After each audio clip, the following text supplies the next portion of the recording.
something to tell you in terms of fantasy football, but did want to say as we're watching the Falcons potentially fumble the football to start this game, and they're not going to call it. A fumble. On December 31st. Can we see a challenge maybe? That'd be nice. But not I'm yet. not First seeing and any red 10 flag for the there. Falcons. Not hearing any whistles. It looks like they're not going to call it. That might have been a fumble. I think it was. Cousins going to hand off to Bijan, and Cam Curl is there for the tackle early.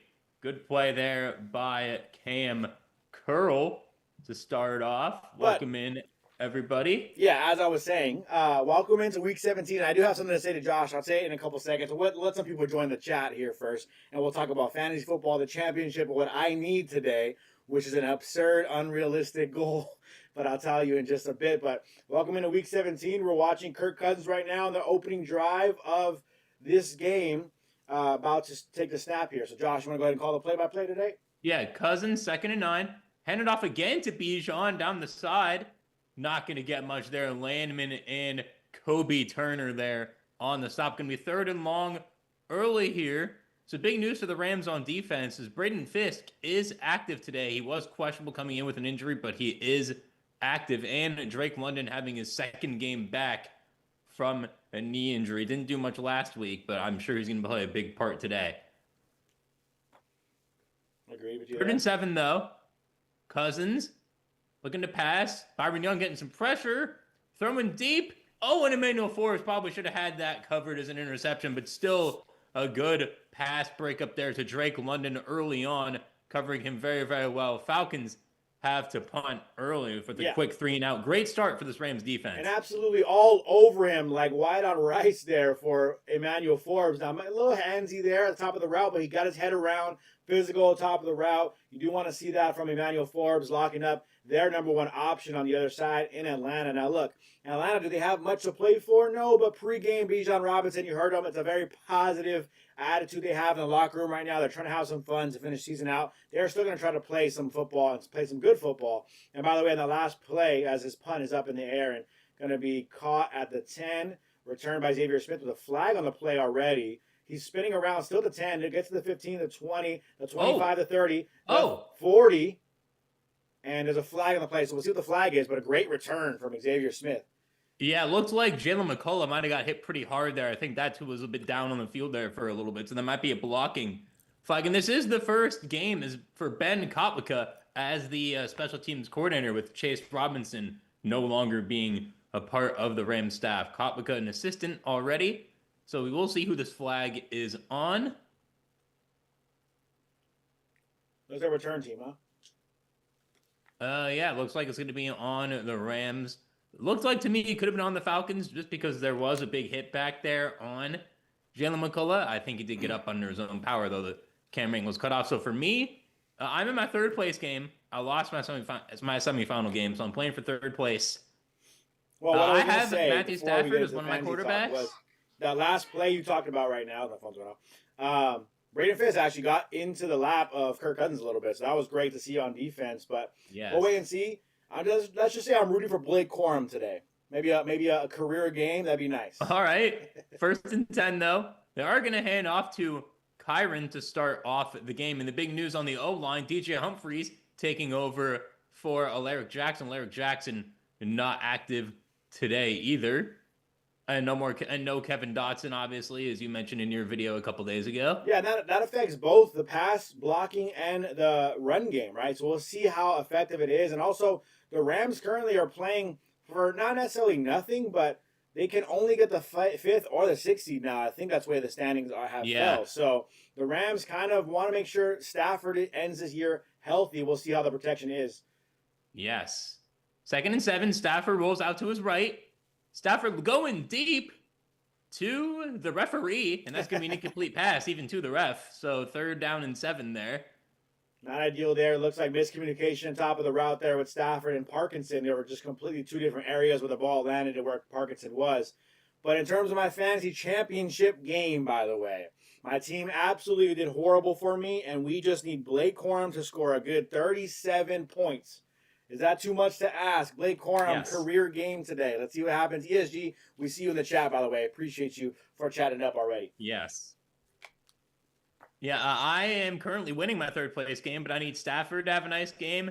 And I do have Kyle Pitts as Stafford fires it over to Muntfeld over the seam for what looks to be a first down. That was close, but I do think he got over the line. Nice catch there by Muntfeld early on. And the refs right now are going to spot it at a first down. Wouldn't be surprised if the Falcons might challenge it because it is a close one. It is very close, right at that line, at least the yellow marker we see on the TV. So you see Muntfeld makes a catch. His body lands at about the 19-yard line. I'm sorry, the 16-yard line.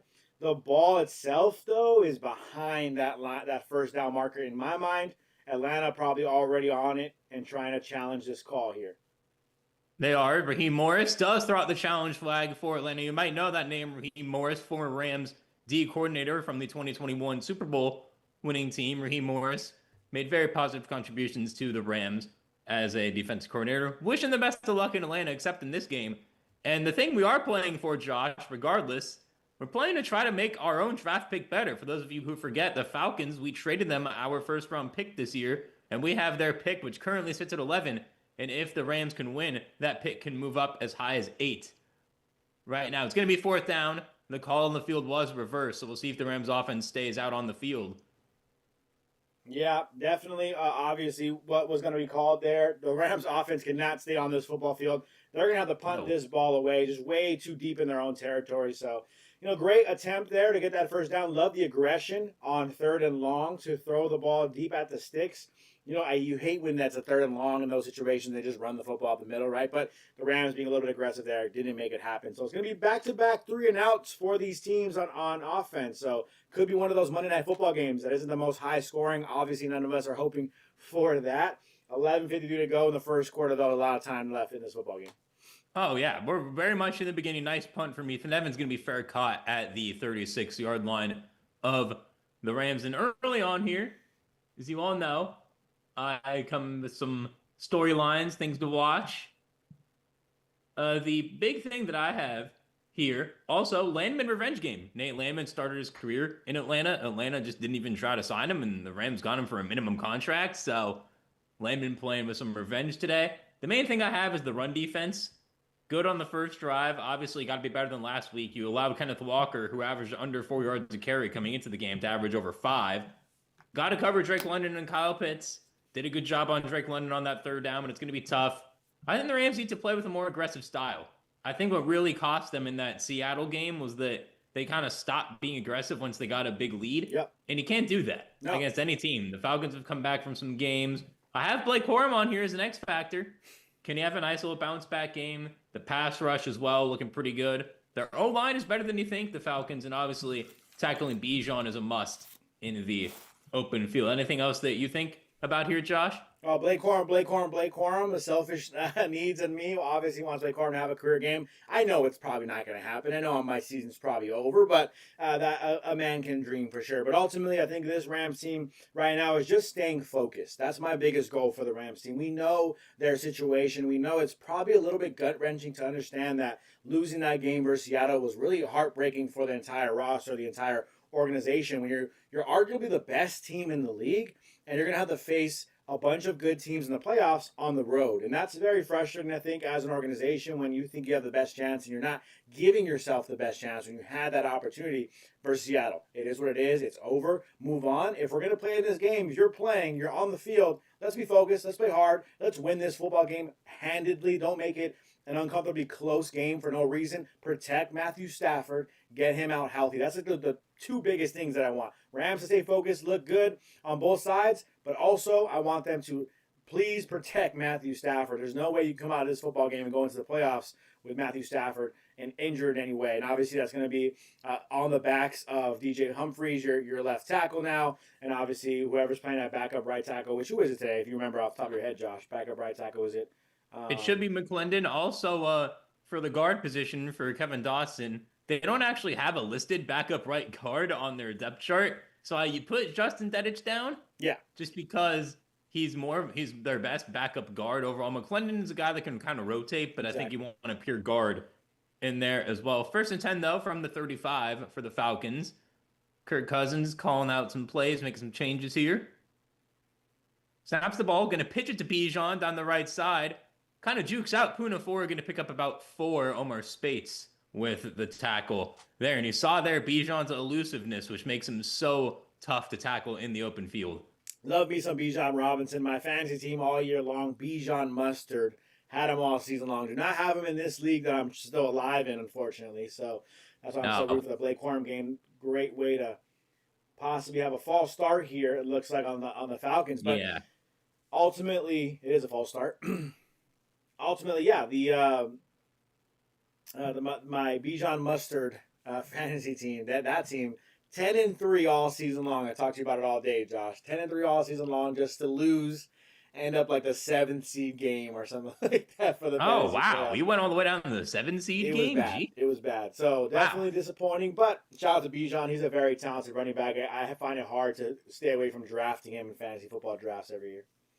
Oh, I don't blame you at all. I mean, I had Jahmyr Gibbs got me a nice 6 points this week, as we do have it 2nd and 10 though for Kirk Cousins. I selfishly want Kyle Pitts to have a decent game. Cousins under pressure, throws down the middle of the field, going to be a first down to Sills. He looked pretty tough to tackle too. We'll be honest and say I have not heard of Sills before. This game is not on my list of players to watch. Big body receiver, though. I mean, this Falcons team has talent, especially on the offensive side of the football. Their defense has always been quick to the football, flying all around. That's kind of what they've been known for in Atlanta. But offensively, they just have weapons all over. And Kirk Cousins is not a slouch at quarterback, right? He's been a good quarterback in this league for a long time, still recovering from his Achilles, but he's looking like he's getting better every single week for Atlanta. So this is not a game, that's going to be an easy win for the Rams. It's going to be a bit of a battle with this good offense. It's a good test for this Rams defense to stay focused, remain on task with locking up this offense. As Landman kind of got through on a blitz there to pressure Kirk Cousins, and Cousins just flings it to Bijan to get second down. Great play there from Nate Landman. As I mentioned, a bit of a revenge game for him. Kind of basically just being cast away by the Falcons and having a great season with the Rams. Just got in unblocked. That was a face mask for sure from the old lineman, too. Illegal hands to the face, not called on the offensive lineman, and Landman still finds his way to the quarterback. And you're right, this is 100% a revenge game, right? This is a game that Landman can say, okay, you didn't want me here in Atlanta. I'm balling out here in Los Angeles. Let me show you guys what you're missing on this defense. 2nd and 10. Cousins hands off to, that is Tyler Algier coming into the game, picks up about 2 there for 3rd down. People forget Algier had 1,000 yards actually before they drafted Bijan, but I don't think the Falcons regret their decision whatsoever.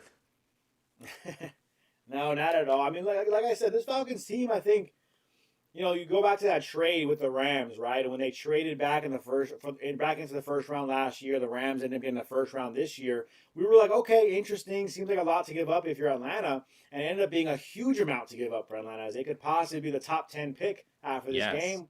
We'll call this play here first before I get to 3rd and 8, 3rd and long. Cousins dropping back. Landman with some pressure again, almost hits his arm, and Darnell Mooney gets wide open and right by Jared Verse for about a gain of 15 for first down. Darnell Mooney, a guy that's been pretty underrated. He was pretty good with Justin Fields in Chicago. He's just been a consistent wide receiver 2 type of player for the last few years now. I think a consistent 2, maybe a solid 3 down the road. Why is Jared Verse in coverage guarding Darnell Mooney? Not sure what that look is there. I kind of hate anytime you throw Jared Verse back into coverage, and that's why exactly he couldn't even make a tackle after the catch. Just too shifty for Jared Verse to be out there in coverage, as the snap's already made by Cousins. Yes, it is. Some more pressure from the Rams. Cousins going deep, and that's going to be out of bounds again, looking for Mooney. Emmanuel Forbes is kind of all over that anyway. I don't believe that would have been a catch, but the Falcons kind of driving down the field here. Yeah. Despite an early penalty, Cousins looking good. They are stopping Bijan in the run game pretty well, but you're letting Kirk Cousins kind of dice you up right now. So far, last couple of plays, that has been the case. But going back to that draft pick trade, why did the Falcons do that? Well, I think their team was pretty good. They thought their team had a good chance of competing, and ultimately that fell through. They're 6-9 currently, possibly going to fall to 6-10 after this game, and so that's why I think the Falcons made that deal, and so they're still looking for some things in Atlanta. They are. As Bijan picks up about 7 there on 2nd down, his first big run of the game there. Rick saying, remember, we need to know the yard line. Yes, we are going to try to get that for you. They are in Rams territory. and they are at the 29-yard line of the Rams. So already in field goal range here for the Falcons. 3rd and 2. Cousins takes a snap. Some pressure. Sills, again, wide open. It's going to be 1st and goal Atlanta from the 10. Just, again, Sills just splits the coverage easily. Yeah, and that's a concern for the Rams, right? You're not really worried about Sills here. You're worried about Mooney. You're worried about London. You want to slow down Bijan, and then all of a sudden Sills to 87 just finding his way through this zone defense, wide open, just no one even close to him, and it's an easy completion for, again, a good quarterback. You give him time, you give Kirk Cousins time, no pressure up the middle or around the edge. He's going to dice you up, and we're seeing that come through fruition right here in the first quarter. Yes, we are. 1st and goal from the 9, actually, is what they gave him. Robinson picks up about all of it, going to be down to the 2 for 2nd down and goal. The Falcons offense humming down the field here right now. I mean, Bijan just so hard to tackle, right? It looks like. I mean, you see him here. The blocking is great for Atlanta, but you saw that number before, 64% in the red zone or something like that? I can't exactly see what that stat was, but they're definitely one of the higher red zone scoring teams, it looks like. And the reason why is this guy, number 7, so hard to bring down. Yes, he is. Going to be at pretty much the 2.5 here, though, for 2nd and goal. I selfishly want Kyle Pitts to score, but we're going to give it to Bijan as Cam Kitchen's back there in the backfield with a bunch of different Rams defenders, Cam Curl included. Going to be a loss of about a half a yard here. Going to be 3rd down and goal. Wouldn't be surprised if the Falcons view this as 4-down territory, though. 100%. You're so close against a good offense in this Rams offense. I think the Falcons will take this as 4-down territory. But look at Nate Landman just getting around the blocker there, being held, and he still makes a tackle on Bijan along with 4 or 5 other Rams defenders. But Nate Landman, he's already early in this game getting highlighted here. 3rd and goal from the 4. They gave him a loss of 1. The Falcons have scored a touchdown on 7 straight red zone drives, according to ESPN. Cousins to throw for it.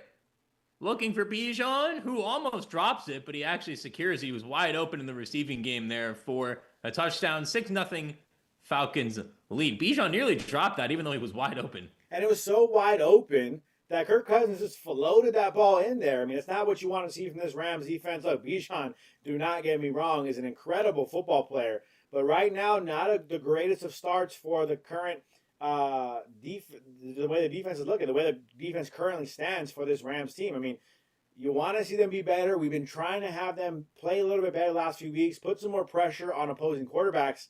And week after week, they're just not doing it consistently enough. No. Did it against the Cardinals. Well, it was the Cardinals. Falcons extra point is good. To keep in mind, we are playing in a domed stadium here this week down in Atlanta, Mercedes-Benz Superdome, one of the nicer stadiums in the NFL.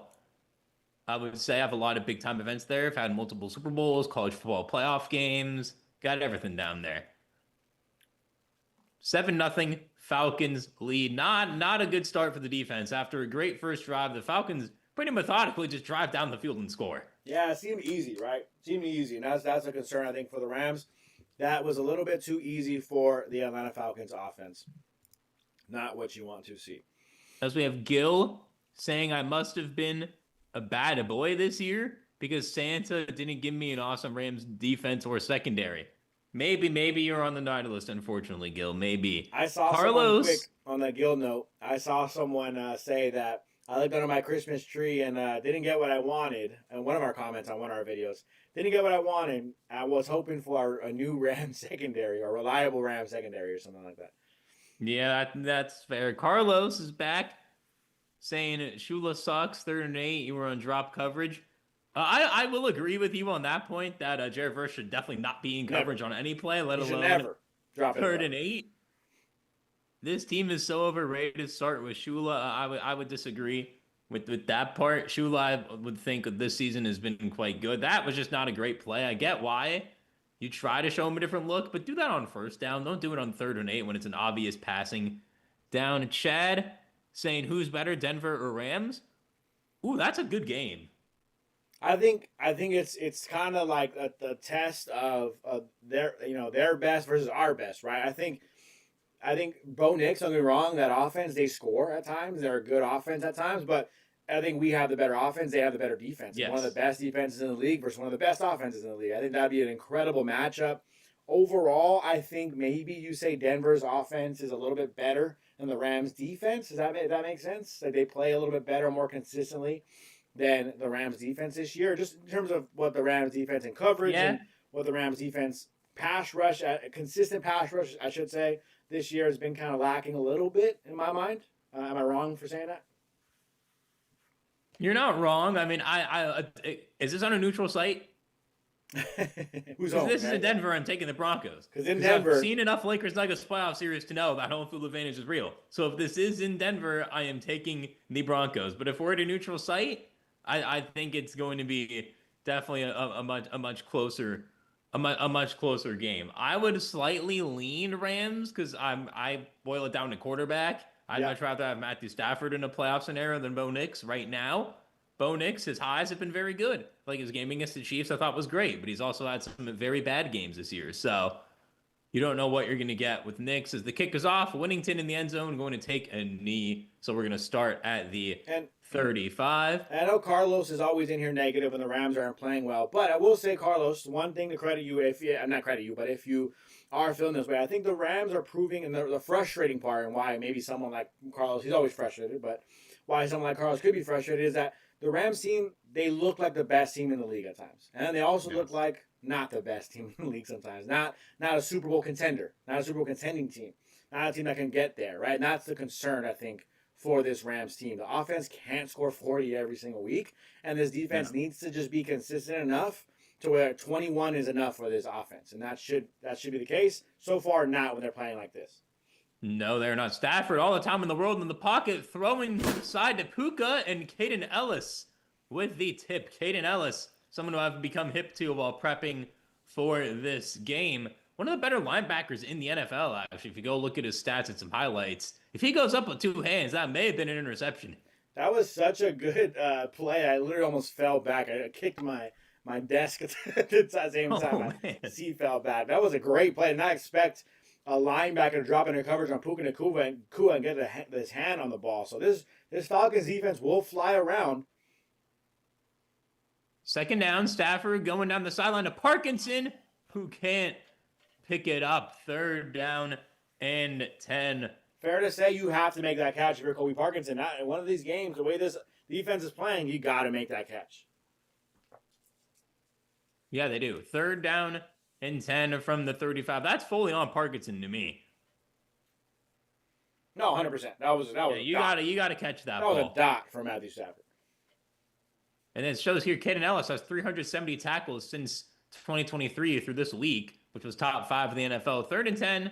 Stafford pressured, rolling out to his left. Stafford finds Xavier Smith on the slant route for the first down. Good play there by Matthew Stafford and Xavier Smith following the quarterback. Tim is saying, salute Josh and Josh. ATL Georgia, what can't we do for you? All right, we got a Falcons fan in here. Welcome. We appreciate you tuning in. One good thing about this game and your team having no offensive linemen because of injuries, Stafford is going to look like the MVP extra today. That was an MVP play from your 37-year-old quarterback. Yes, in Falcons territory at the 47, they're going to hand off to your guy Corum, who's going to pick up about 4.5. Need a lot more of those touches, Blake. Now you need a Corum drive. For those just joining, Josh needs Blake Corum to have around 35 points in his fantasy championship game to have a chance. Like 37, I think, to be honest with you. But oh wow, that's even more than what I thought. Can he have a Derrick Henry type game? Is that too much to ask? I think Blake Corum could do it. By the way, we'll get to some of those other games at halftime. We'll talk about other games from the week at halftime because we'll definitely talk about that Baltimore game. 2nd and 5, hand off to Corum again. Picks up 4, going to be 3rd down and 1 from the 41. CB saying Rams don't look motivated. I understand where you're coming from on that. I can understand that. Although if they do win out, I believe they will not fall to 6, no matter what. Yeah. Because if you fall to 6 as of now, you'd have to go to Philly. Yeah, it's a big difference. Whereas if you stay at 5, you play either Tampa or Carolina, which Carolina did beat us the first time. If we get Tampa, I think we pretty much have a first round bye. But Unfortunately, because I am a Baker guy, but that team, neither of those teams are elite playoff teams right now. The 3rd down and 1. Stafford over the middle of the Puka Nacua for a first down on A.J. Terrell, who was one of my players to watch. What I talked about in my video yesterday, having a down season. Devontae liking that one for a first down. Yeah, 100%. I mean, Puka, our best versus their best. AJ Terrell, like you said, not having the best of seasons. A little bit of a down year for him. Just can't handle Puka on the quick slant. I mean, very difficult route to guard, but you love that, right? 3rd and Nacua still coming through here for you late in the season. And the team might be not as motivated, right? They might not be. They might be a little deflated, but they got to find it and figure it out here because it's still important for them to win these last couple games. Yes, it is. 1st and 10 from the 28. Stafford hands off to Corum again, makes a nice little juke move. Going to pick up about 5 there. You need Corum to get in the end zone here, Josh. It's really how he's going to get his big points for you. We need 4 Corum touchdowns, and I think there's a chance. We'll wait and see. But not how this offense is starting, right? A little slow to start the first drive. They have the ball now, second drive. Flowing a little bit, but the couple drops here, right? They got to wake up a little bit. It's entire offense. I was hoping they came out just firing on all cylinders like we've been so accustomed to this year. So far, not the way it started, but looking better on this drive. I think they'll be all right. We'll see. I'm having doubts about a Blake Corum 40-point game on fantasy, but we'll have hope still. Okay. 2nd and 7. Stafford rolls out to his right, finds Davis Allen. It's going to be a flag. Allen's going to pick up 2 on the play. So we'll see if this flag is on the defense, which will help the Rams, or they're going to be pushed back a few here. Let's see. Yeah, I'm wondering if it's going to be pushed back on the Rams here. We'll wait and see what the call is, just because there was no one around Davis Allen for that catch. So not really sure what the flag was, as we saw the official right in front of Allen. So yeah, let's see. We'll see what the flag is here. Oh, a face mask on Puka. Yeah, that is a clear flag. Sneaky play there from a defender trying to get away with a clear face mask on Puka. Yeah, a little bit of a dirty play, if you will, from Ronnie Harrison, but vet move, I guess, from a veteran defensive back. Don't love to see it, but try to get away with a sneaky one there. No. From the 20, going to be first down. ESG saying it might be rust from the mini bye. Yeah, I talked about that in my video, that it was an 11-day layoff, which is kind of like a mini bye. Yeah. This late in the year, you're not really accustomed to that. Although in the red zone now, first down, Stafford fakes the handoff, pressure, throws to the right to Parkinson, who can't get by a trio of Falcons defenders for a gain of about 3.5. And that's where you can see it clear, right? That was a screen pass set up. It was a design play to allow that pressure to come in on Stafford. But we've seen that a couple of times where it looks like right away Stafford has defenders kind of chasing after him. So this offensive line is going to be something to look out for the remainder of this football game. So far, they've been okay, right? We haven't seen Stafford on the ground yet, but a lot of pressure early still getting to Stafford. Yeah, Scott's going to be gaining a 5 there to the 15.5. They're going to give him 5 on that generous spot. 2nd and 5. Stafford fakes to Corum on the right.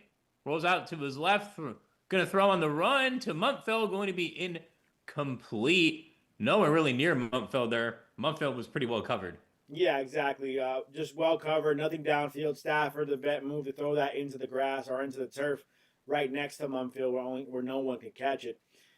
Rams will be the 5 seed or the 6 seed. They're telling us on ESPN, locked in. So if you guys haven't gotten awareness of that yet, it is 100% fact the Rams will be a 5th seed or a 6th seed. So still fighting to maintain that 5th seed position, because it's important to be a 5th seed as opposed to a 6th seed. You don't want to be in Philly. You'd rather be somewhere else. 3rd and 5, 15.5. Going to get a quick little out route throw to Muntfeld. Going to be short, though. Going to be about a half a yard short. Let's see where they spot him, and let's see if the Rams go for it. I think they should. This is where they have to be more aggressive early on here. You're down 7-0 early. Defense doesn't look like they're playing super well today. Sean McVay definitely has to go ahead and go for this 4th down early here in this game. ESPN Analytics telling you it's time to go for it. TD, appreciate you saying, what up, Ramley? Sorry I'm late. Don't worry about it. It's okay. Monday Night Football. Going to be actually a bit over a yard short here. Stafford hands off to Williams, who just gets stuffed in the back. I mean, that was read perfectly by the Falcons defense. Going to be a turnover on downs. A bit of an obvious play. The Falcons eat that one up really easily, and they're going to get the ball back. Again, 4th and 1, right? 4th and 1, you're going to run the ball up the middle to Kyren. I mean, everyone kind of knows that's what's coming, but this offensive line is not at full strength. No Eric Jackson, no Kevin Dotson. Those are your movers up front on offense, right? And that is obviously going to be a key to look out for. Absolutely zero blocking on that one. The defender just comes through almost untouched and just lays out Kyren Williams on that 4th and 1. Not even close. So the Rams offense, not looking perfect, not hitting on all cylinders. The Rams defense, not looking perfect, not hitting on all cylinders.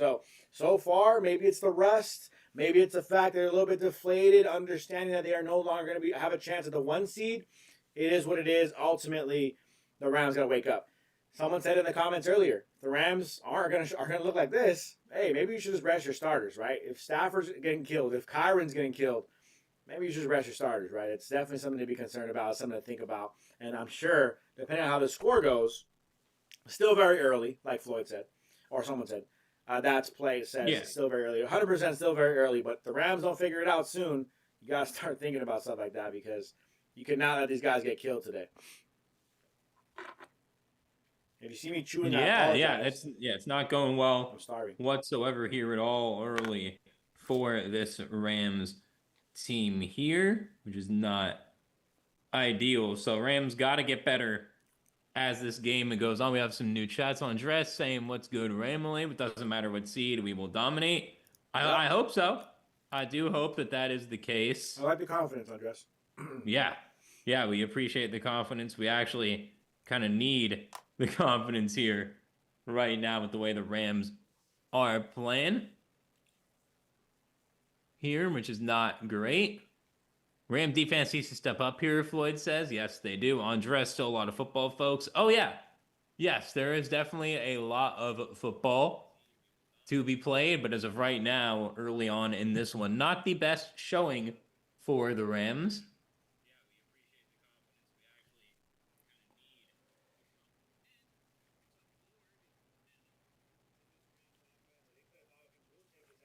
Going to be 1st and 10 here for the Falcons. Andres saying we had a few tough losses, but outside of that, we're good. I agree. From the 13-yard line, 1st and 10. Cousins hands off to Bijan. I'm going to pick up about 3. Becca saying we need to rest our guys. We're already in and need everyone as healthy as possible. I agree for next week, but for this week, I think you got to play everybody. On that last run play, they're showing right now DJ Humphries, the guy who let Kareem just absolutely lay out Kyren Williams and rock him like a baby on the celebration. That not what you want to see from your backup left tackle, DJ Humphries, a free agent signing in the offseason. No, and by the way, number 92 on all eye black all over his face. Pressure, picked up, Bijan gets the pass on the right, cuts back left, going to get a 1st down and more. Just Bijan slicing up the defense every area of the field on that run. So shifty from Bijan. Just catches the ball, patient, looks ahead of him. Just one little jump cut, he's gone. Gets that 1st down. Obviously just a gain of about 8 or so, but incredible move there from one of the best running backs, if not the best running back in the league. Atlanta running all over the Rams, just kind of dominating so far in this 1st quarter. 2nd quarter coming to start here.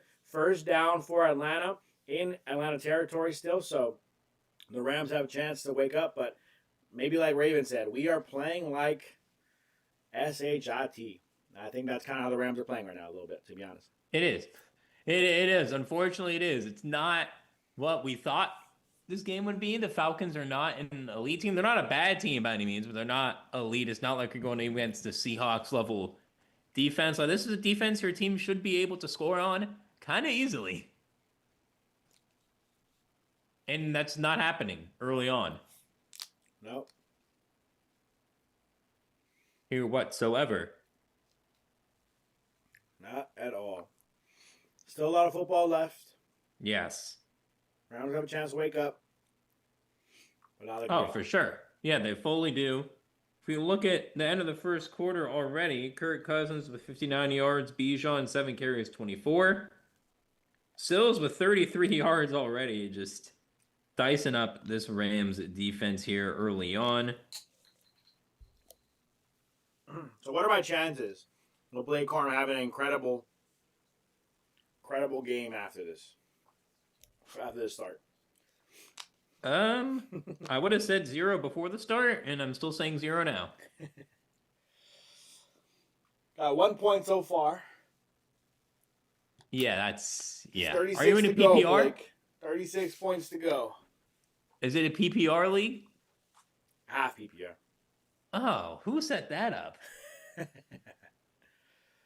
We have I don't ESG play unless saying, with full PPR. It's a rule I have. ESG saying exactly what I was afraid of. Rams are playing down their competition. Game isn't over. This team has shown slow starts before. 100% address agree there. Hyena says, gosh darn. Shula's bum. Bend but don't break. Defense stinks. Yeah, I don't like that mentality. I hope that's not the mentality of Shula. Saying bend don't break. Let's just be aggressive. Let's break them. That's what I like to see from this incredible defensive line that you have up front. Bub Down says Rams are selling their season away. Well, look, you could literally lose the rest of the games. The Rams will be the 6th seed. They can still have a chance to win the Super Bowl. I mean, that's not necessarily. They're not selling their season away, I don't think. But obviously, you want to see them play better than this. No, first down for the Falcons. Gonna be another run to Algier, who's gonna pick up a few. The hard thing is they're not playing their best football at a time when you want them to be playing their best football. Now, let's not forget, we're very sad and down on the Rams for that Seattle loss. They played an incredible football game. They were dominating that football game. There was a couple of issues, and they fired their special teams coordinator because of those issues. But again, you win that football game, I think everyone feels a little bit differently. So you lose by 1. It was tough. It was ugly. It was embarrassing. But the Rams played well. Sorry they didn't play well in that game. Yeah, they did. Second down, handoff to Algier again. Deshaun Johnson gets behind the line, but misses the tackle for a first down. The Falcons are just running right up the middle pretty easily on the Rams, as we have a different Manuel with some emojis in the chat. Yes, Jesus, maybe it's a good thing that the Rams won't have a first-round bye at home. They would have gotten complacent. That could be a thing too. Knock some rust off that they're not knocking off right now, right? Maybe. First and 10, though, from the 35 of the Falcons. Going to pitch back to Algier. To the left, cuts back right.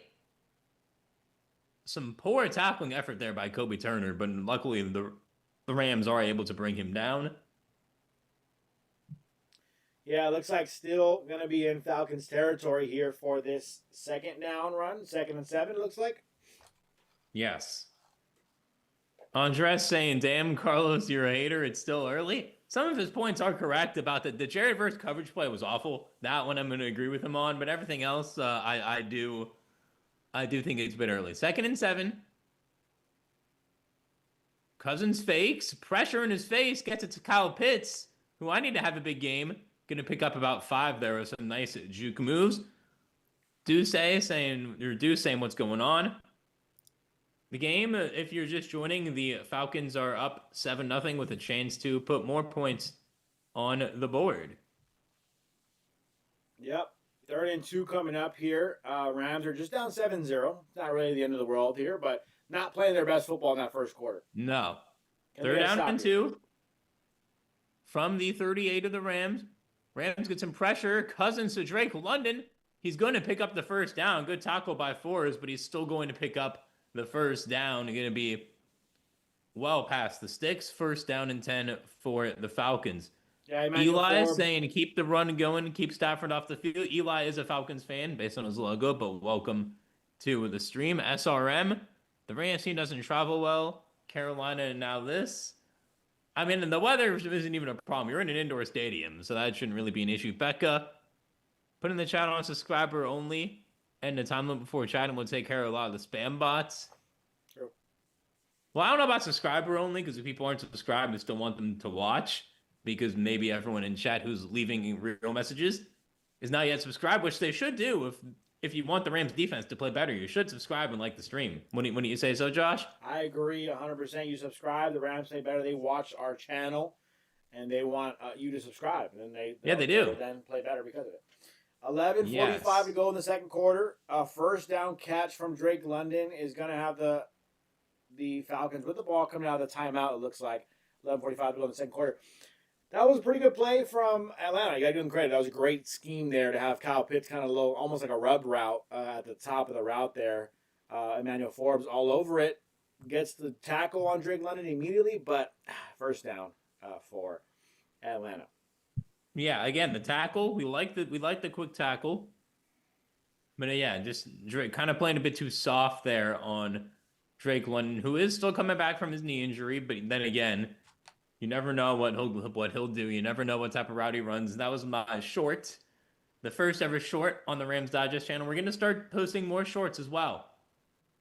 So be on the lookout for those. We're gonna be like sneak previews to videos and stuff like that. So just some extra content for you all to watch.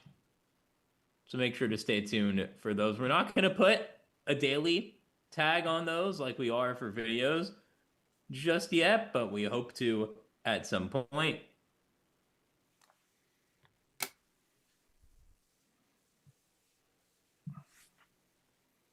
That's true. Becca is right there. I wonder. I don't even know how to do that. Let's see if I can do that. So I'm looking. We're gonna look into that just because. Yeah, we don't want to keep having spam bots because it ruins everything for everybody. To all of you in chat who are actually putting messages for us to talk about, thank you. Yeah. So we're not putting it on subscriber only because of people in chat putting real messages who may not be subscribed. It's just because we don't need to deal with spam bots. No one likes to deal with spam. So if you don't want to deal with spam, actually subscribe because you will not be able to chat, unfortunately, for right now. Maybe we'll turn it off again when the game gets into the fourth quarter, but for right now... Did you turn it on? You turned it on, Josh, or no? I'm trying to. Yeah, I can't see how. Carlos says, you guys need to finally admit that Shula stinks. And the team is not good.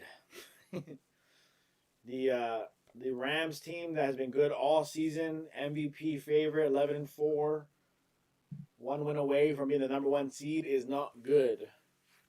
I should admit that, Carlos. Here we go. While Josh is looking at some stuff here, Kirk Cousins snaps the ball at about the 46-yard line to Bijan Robinson with a handoff, takes it past the 50. Going to be in Rams territory at the 49-yard line.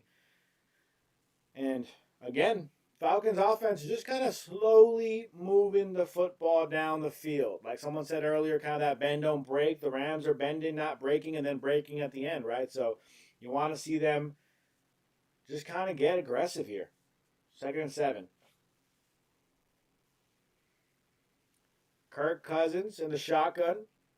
Ball's exactly at the 50-yard line. So not the 49. Kirk Cousins calling out an audible here to his team. Bijan in the backfield. Snaps the ball, hands the ball off to Bijan. Oh my God, Bijan makes a man miss, shakes and bakes again, keeps up, avoids a tackle, gets a gain of 3. That was one of the most impressive gains of 3 I've ever seen. Yeah, that was making guys miss. Was a nice gain there. I cannot see where to do that, unfortunately. We can try to figure it out. If you do know how to do that, you can put it in. Please put it in chat. We would appreciate that. But yes, that was an amazing move by Bijan. TD, Rams were only a 10-win team when they won the Super Bowl. I believe in 21 they won 11. I could be wrong on that, though, as it looks like there's going to be a false start on the Falcons, looking like the reactions on the field. Yeah, Elijah Wilkinson, the right tackle for Atlanta, ends up being the one on the call there. So 10:21 to go. The Rams get a little bit of a break there from the Falcons offensive line. 3rd and 9. This has to be a stop. This absolutely cannot be a first down for the Falcons. No, it cannot. 3rd and 9 here. Ball at the 39, 46.5-yard line. Yeah. Nope, 48. Nope, 47.5-yard line, excuse me. Cousins drops back. Looking down the sideline, and going to be out of bounds. Kyle Pitts trying to just run straight down the sideline. Unfortunately, a miscommunication there for the Falcons. They're going to have to punt. Good stop there from the Rams. Needed this one there, Josh. There you go. Great stop there. Like Deuce says, good, nice work on defense there. Just make it happen. Just whatever, any way you can, make the stops happen. Witherspoon out there in coverage. Obviously, miscommunication for Atlanta, but the Rams did a good job there on defense to get the stop. So 4th down here, ball at about the 48-yard line being punted away from Atlanta. Bradley Pinion on the punt. Yeah, they're going to be fair caught there 12-yard by line for the Rams. Xavier Smith. And look, we are going to have a commercial break, so I am going to look up how to change. Big Den PA says, wow, the Rams, in a matter of 2 weeks, went from being the odds to win it all to being what, Ram Nation? The 3rd best team in the NFC West. Way to go, McVay. And ultimately, as much as that is the reality of what happened, again, this Rams team is still good.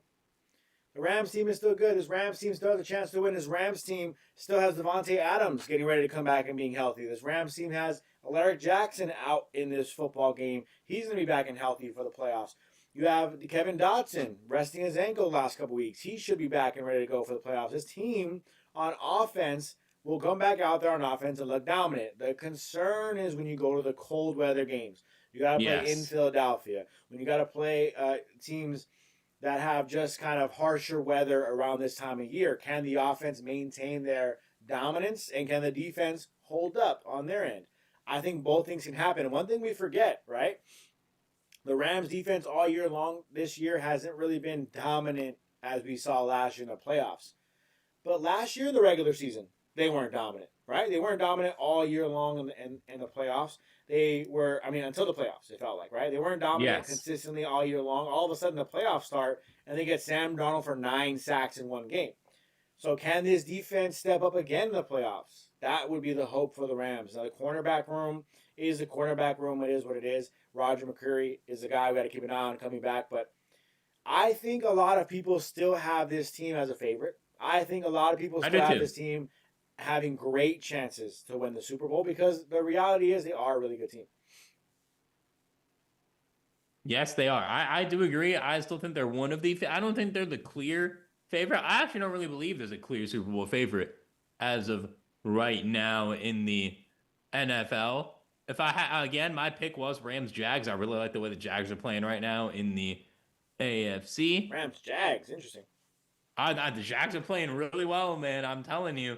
And if the Rams don't win, I am all in for a Jag. I am all for a Duval Super Bowl. As long as if the Rams don't win, which I think they definitely can, but if they don't, as long as it's not the Eagles, Niners, or Seahawks, we're good. I feel you on that. I think the Rams got a chance. I really do. We'll have to wait and see if that comes to fruition. Here's the snap here. 9:54 Yes, 1st and 10 from the 12-yard line. Stafford waits the snap. Gonna hand off. Kyren bouncing out to the right. Cannot get away from A.J. Terrell. Yeah, great tackle. SRM saying Texans look tough. I agree. If their offense is more consistent, I would put the Texans up there. But, again, their O-line is just not good. Like, if the Texans... The thing is with them, 14 could be enough for them to win a game in a playoff game. That's why they look tough there as well. 2nd and 5, though, for the Rams. Look at that replay. What a great play from A.J. Terrell. Tackle one-on-one with Kyren Williams. Second and 5 from the 16.5. Hand off to Kyren again up the middle. Going to pick up about 2 there. Good job there from the Rams. From the Falcons defense. Short. It says first half bets over under 16.5. What do you think, Josh? Over under 16.5. At this rate, under. Clearly. Yeah, at this rate, probably under, but you never know. If the Rams get a touchdown and one other team gets a field goal, then you're over. So it is still very, very possible. Eduardo watching from Mexico, thank you. 3rd down and 3, though. Stafford dancing in the pocket. Overthrows Mumfield, and it's intercepted. It's intercepted by Jesse Bates. And this is going to be a pick 6 for the Falcons. Wow. Not... That could have just given Drake May the MVP. And you know what? Right when I say anything about betting on anything, all of a sudden now it looks like it's going to be over 16.5. So definitely don't take my advice when it comes to gambling, because my luck is awful. But pick 6 for Matthew Stafford, overthrown football. I was about to give credit to the offensive line for actually holding up against some blitzing there does a really good job of being aggressive on the interior, especially with just some pressure a little bit, but it was held down by the interior. So Stafford had some time, looked down the field, overthrown football, and Jesse Bates, the ball just fell in his lap. Probably one of the easiest interceptions of his career, as he was just sitting there while the ball sat right into his chest. So Stafford, rough throw. He'll be all right. No concerns here still. I'm still not freaking out here. But definitely you're starting to raise your eyebrows a little bit. Yeah, that was a bad overthrow. Again, the first play was a great play by Caden Ellis, the linebacker. But that one, just a complete overthrow, could not have upfield. Jesse Bates is, that passes to me. I mean, and he kind of just easily gets in. Justin Dedich almost left with his head there on that last hit. That could have been a flag, but luckily the refs don't call that. 14-0 Falcons early. I was excited for it tonight. I was hoping for a nice little bounce back game for the Rams, and early on it is not looking good. And you can't have a season end where you're 11-3, you lose again a game you should have won in Seattle, a game you should win regardless. And then again, if we sit everyone week 18, I'm not going to count that as a loss. We're playing their backups, but still, the Rams, Don, saying they look tired. Yeah, I do think they're a little tired. TD saying to stay positive. We're trying, TD. We're trying. Well, look, and then SRM saying no worries. ATL is the 28-3 team. That is also true. If we get down 28-3, I'll be very confident.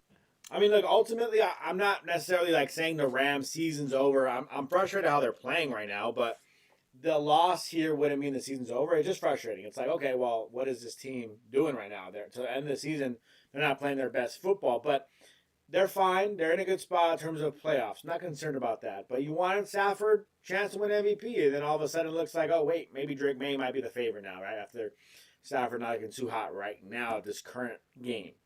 I was looking at some stats right now for Drake May. But, ultimately, regardless of what happens in this football game, you're not going to be concerned the Rams don't have any chance anymore. You just want them, again, to play their best football. But how can they, right? How can they play their best football? As I'm on some kind of stat sheet right now, I don't know how that happened. Yeah, you have old NFC West standings up from like 2 months ago. I wonder how that happened. I don't even know how I got that up there.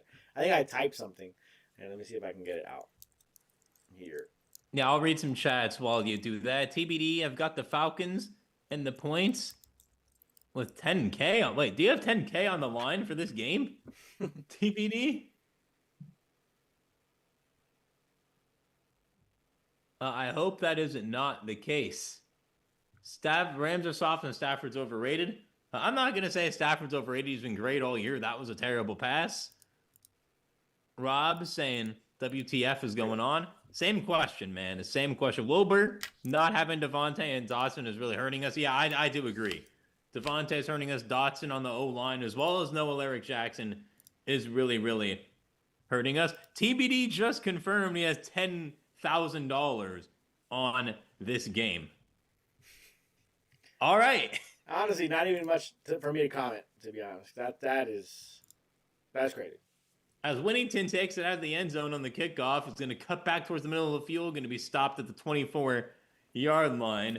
Well, I mean, I don't want to hope somebody loses 10 grand, but I guess we are, unfortunately. So you got Falcons and the points. So you're saying the Falcons are going to win by more than 7? I mean, as of right now, he would win 10K. That's crazy. Yeah, that is. Yeah. I mean, wow. Okay. He might. Well, 1st and 10 here for the Rams. TBD saying Rams at best is one and done. Also taking Cards next week in points. I don't hate that one, especially if we arrest everybody. But 1st and 10 from the 25. Stafford over the middle, going to Colby Parkinson, going to be a gain of 5. SRM is saying, if I'm TBD, I cash out now. Yeah, if you can, that's not a bad idea. And I also don't, I'm not 100%. I remember TBD being a little bit of a Rams hater, so I'm not 100% sure he actually has 10K on this game. But if you do TBD, definitely rooting against you a little bit, just because that's crazy. That is quite crazy there. That is quite crazy. 2nd and 4. They gave him 6 yards on the play there, actually. Stafford hands off to Corum.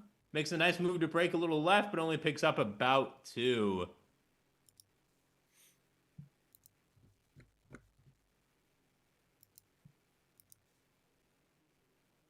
Rick saying Rams may as well take the starters out at this rate. Not yet. If it goes more than 20 points, you're down. Definitely take the starters out. Yeah. 3rd down and 2, though. Big play here for the Rams.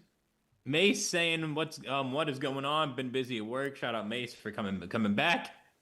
The Rams have not looked good. That's what's going on. He just missed a pick 6. 3rd and 2. Stafford floating it up to Ferguson.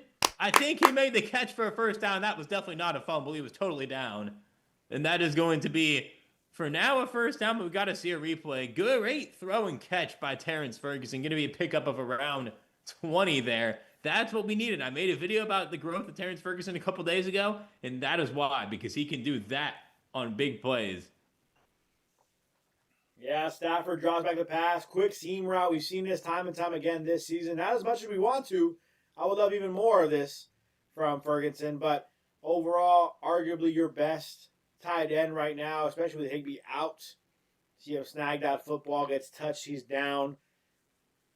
Great catch from the rookie. That was a nice play indeed. And Corum makes a nice break back left, but he's only going to pick up about 2. Bub said Yamamoto's willing to play QB. I bet Yamamoto could play QB. I just feel like he could. He'll do enough javelin throws. He'll get his arm ready. He'll have it going. SRM is saying, as a Bears fan, I find it laughable to see people chat that an SB champion coach and QB are overrated. Yeah, I do agree. Hey, shout out to the Bears. We were rooting for you yesterday. You couldn't come through for us yesterday, but that is okay. 2nd and 8 from the 42 of the Falcons. Some pressure. Stafford going deep down the sideline. Oh! Great play from Puka Nacua. If this stands, going to be first down and goal. There's a flag on the play. Yeah, if this stands, well, we'll see. Stafford looking at the ref. Falcons player is fist bumping, so I'm hoping that this is not what the case, but it might be a flag on the Rams. It's going to be an illegal formation on the Rams. Wilbur talked about Yamamoto. Could he split finger a football, though? I feel like he could just learn it. Well, the Rams, Stafford, incredible throw down the field. Incredible catch from Puka Nacua jumping up over the defender, mossing that defender, but none other than DJ Humphries, your now starting left tackle, because Larry Jackson's out for this game. He is not lined up where he needs to be, and that is the cause of the illegal formation. Just a not great start so far for DJ Humphries, but first start this season. So give him a little bit of a break here. Yeah, Deuce saying weak flag. Yeah, but it is the right call. 2nd and 13. Corum kind of slips forward for 2 down the right side. Going to be 3rd down and long. And you're not yet in range for a Harrison Mevis kick, who has all of a sudden kind of got some eyes on him again. He was great for the first few weeks, but against Seattle, missed a key play there. As Corum does come up limping, that is a big development on the sideline. So we're going to wait and see to get an update on that, because that's a big development for the Rams right here. Huge development there for the Rams. Obviously, you want to make sure Corum is okay. Again, you want to get out of this game healthy, especially you're down 14-0 now.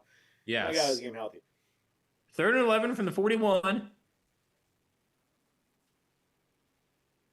Stafford takes a snap. Could he go to Puka, and that went through his legs for an incomplete pass. Zone saying all bad. Yeah, that was not a great play. 4th and 11 from the 41. You're too far away to go for it. I think you just got to try to pin him down, as we'll see what happened here to Blake Corum. And it looks like he got landed on that. He kind of lands on his knee awkwardly there. Zone saying Corum out, question mark. We don't know yet. He literally just walked over to the sideline, or limped over, I should say. So we don't know that just yet. We're going to probably get some more info as we come out of halftime on what his injury is. Ethan Evans almost gets the punt blocked. And that is going to be down at the 1 by Jordan Whittington. An amazing play there for the Rams.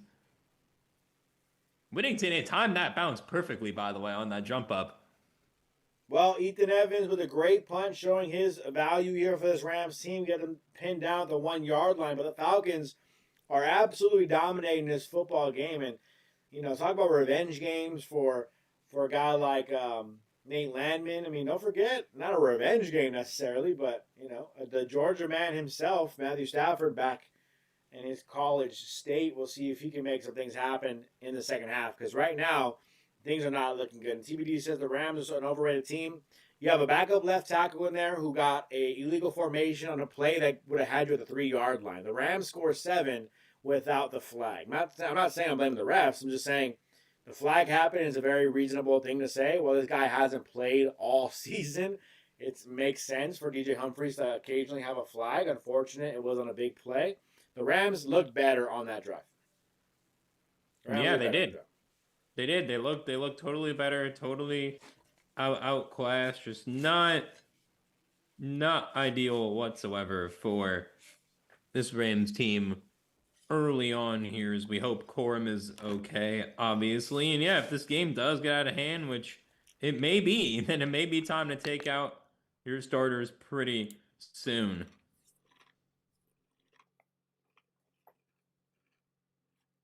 As we got a timeout going here.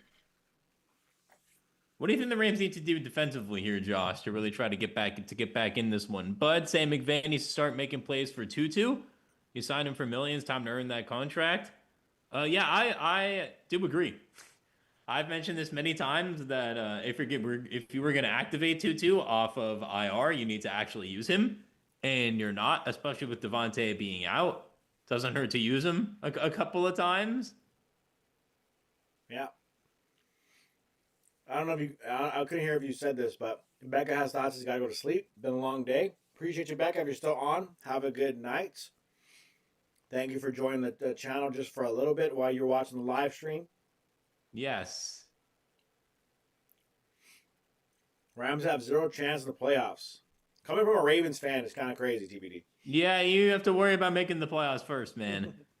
I mean, Tyler Huntley got backpacked by Derrick Henry. I mean, even Tyler Huntley was fully in Derrick Henry's backpack. Even when they make the playoffs, are we sure Lamar Jackson's going to do anything when he gets there? I mean, Lamar Jackson was able to win his yearly battle with the flu, but he unfortunately got hurt. As from the 1-yard line here, safety potential. Kirk Cousins trying to sneak it. Okay, for about a yard and a half. I'm not a fan of this when teams do this, by the way. Be aggressive. Especially from the 1-yard line. It's like, great, you're at the 2. The 2-yard line is so much better than the 1-yard line, I guess. Or just run up the middle. Why do you have to QB sneak it? Especially with an older quarterback in Kirk Cousins, who is not very mobile. 2nd and 9. They are going to run to Algier up the middle, and they're going to get nothing. Landman was able to make him stumble early. Daniel saying, let's go Rams. I agree, Daniel. Stafford looks on. 3rd and 8 early here. If the Rams can hold them, they're going to get great field position. If you're the Falcons, though, right? Who cares if you lose this football game? Right? You have no chance in the playoffs. Well, you give the Rams a worst pick. That's their only. That's actually kind of something to play for. What I'm saying is, be aggressive here. You're gonna run it up the middle, QB sneak. You're just playing kind of soft in my mind. Be aggressive. Throw the football. Like, do some things that we haven't really seen before. Do some things that like now you're taking the false delay of game. Like, I actually don't think he meant to take delay of game based on Kirk Cousins' face. I actually really don't think he meant to. He's just like, be aggressive. Try to do something here. Don't just play to not lose. Corum is currently going back to the locker room. He is walking with a slight limp under his own power. So, again, we're going to get more of an update probably coming out of halftime on what this injury is. He's questionable with an ankle injury. That is the update right now. Yeah, definitely sucks for my fantasy team, but obviously hoping that Blake Corum is 100% okay because you 3rd down. Sorry to cut you off, though. 3rd down. Getting hyped after stopping Bijan Robinson on 3rd down there. Yeah. Huge stop there for the Rams. Keep them inside. They're going to be punting out of their own end zone, the Falcons are. So you're going to be starting pretty close to midfield here if you're the Rams. Maybe you can even start in Falcons territory with a good return. Stafford looking to come back after a bad first half here. We talk about the MVP race a lot, but with this, if Stafford does not have a better second half, he may have just handed Drake May the MVP. Do you think that's the case 100%? Though, what is it that everyone's saying that for sure? May's playing well, but they could still get the 1 seed. 2. If Stafford doesn't play next week after a bad game and Drake May goes out there and gets the 1 seed.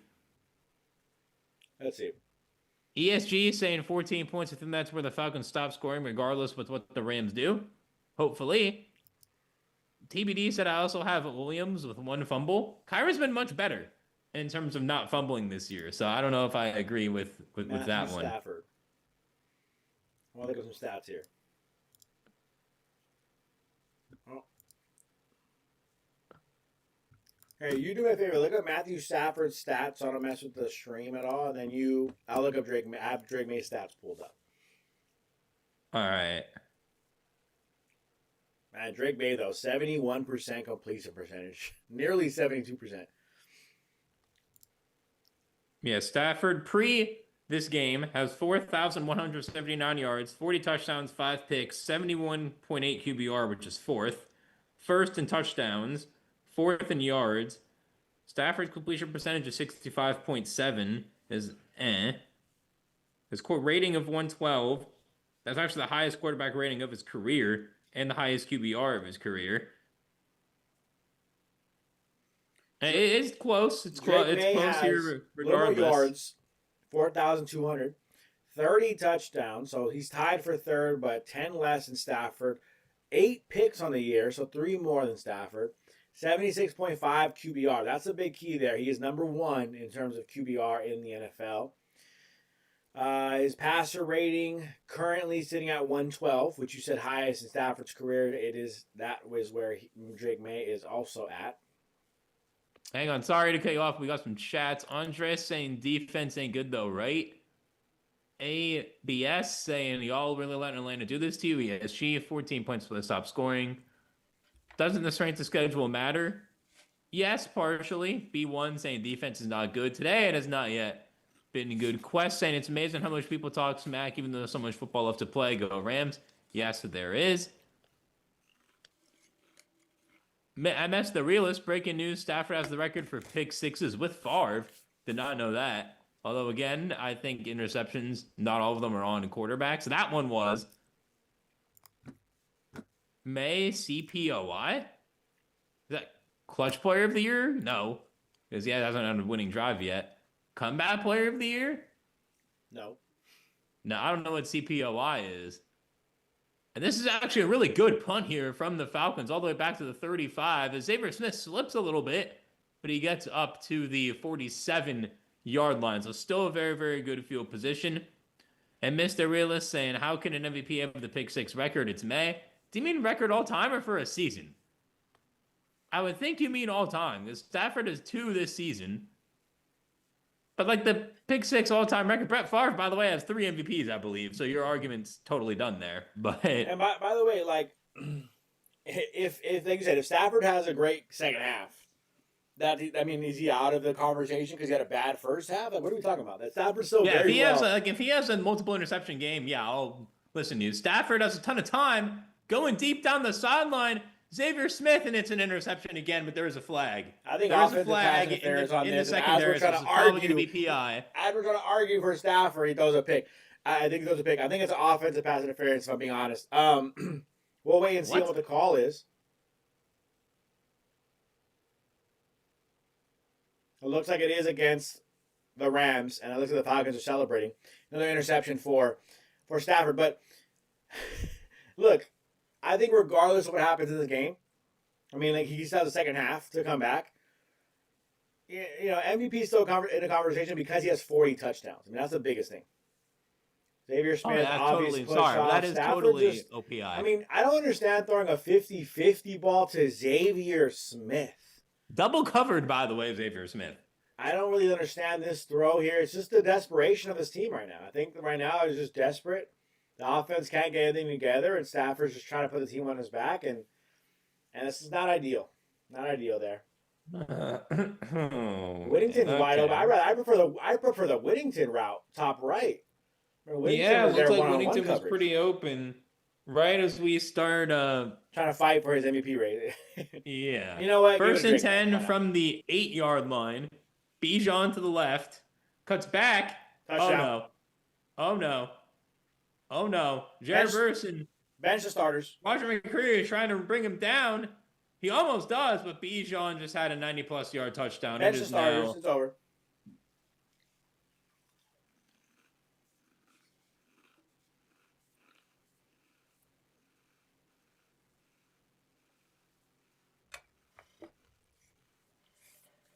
even the Falcons fans are surprised that they're playing this well. I said this earlier in this game, right? Sorry, I'm eating. I'm so starved. I haven't eaten anything all day. But Okay. I said this going into this game. I think the Rams are really deflated. You're dealing with the injuries. You know you're not going to get the 1 seed anymore. Who cares about 5 or 6? Who really cares? Like, honestly, who really cares? Are you scared of Philadelphia? Not really. I'm scared of the snow, but... Yeah, that's the only thing I'm scared of is the snow. I'm not scared of a Kevin Patullo-led offense. Nobody is. But ultimately, the Rams, they're going to be a 5 or 6 seed. They're not done with their season, regardless of what happens in this game. They'll be fine. They'll be fine. As ABS says, y'all getting cooked.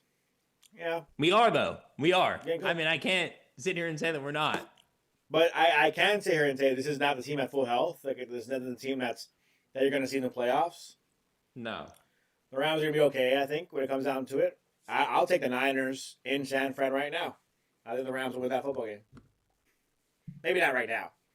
Maybe in a couple weeks. Let's say at full health, we'll take them. Bob saying I'm watching the Dodgers. What does that mean? If we're talking about, pre...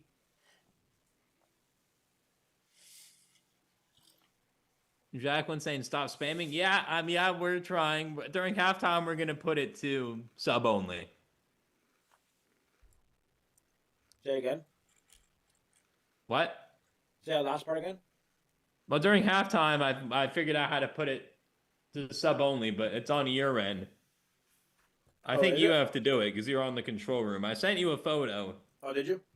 Yeah, so at halftime of instructions. Let's see. Now it's on Teams. Yeah, I'm looking. Live control room, find your stream settings, edit.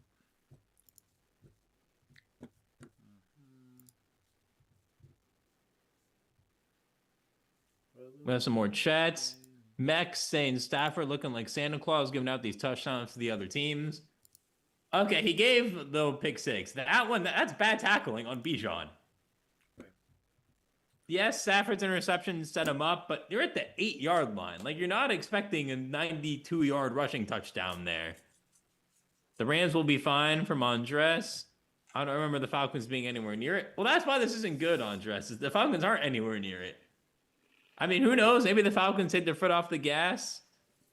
Deuce saying Ramsey to lock TF in. What is going on? I do agree. They do need to lock in. But at the same time, if the Rams do score here, then I would say to keep your starters in.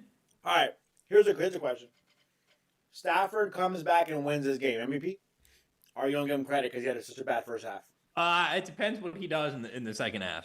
Like, is he the reason why we're winning the game in the second half? Yeah, he throws 3 touchdown passes to Puka Nacua. Okay, well then, yeah. Well, then I wouldn't say he's your for sure MVP because the 2 interceptions in a game right after Drake May had 5 touchdowns is not good. But here's the thing. Drake May had 1 game of 5 touchdowns. He's still down 10 touchdowns to Stafford. That still matters, I think. The total touchdowns is crazy. 40 touchdowns? I mean, Drake May is I think, at 35? He's at 30. I think that's what I just saw.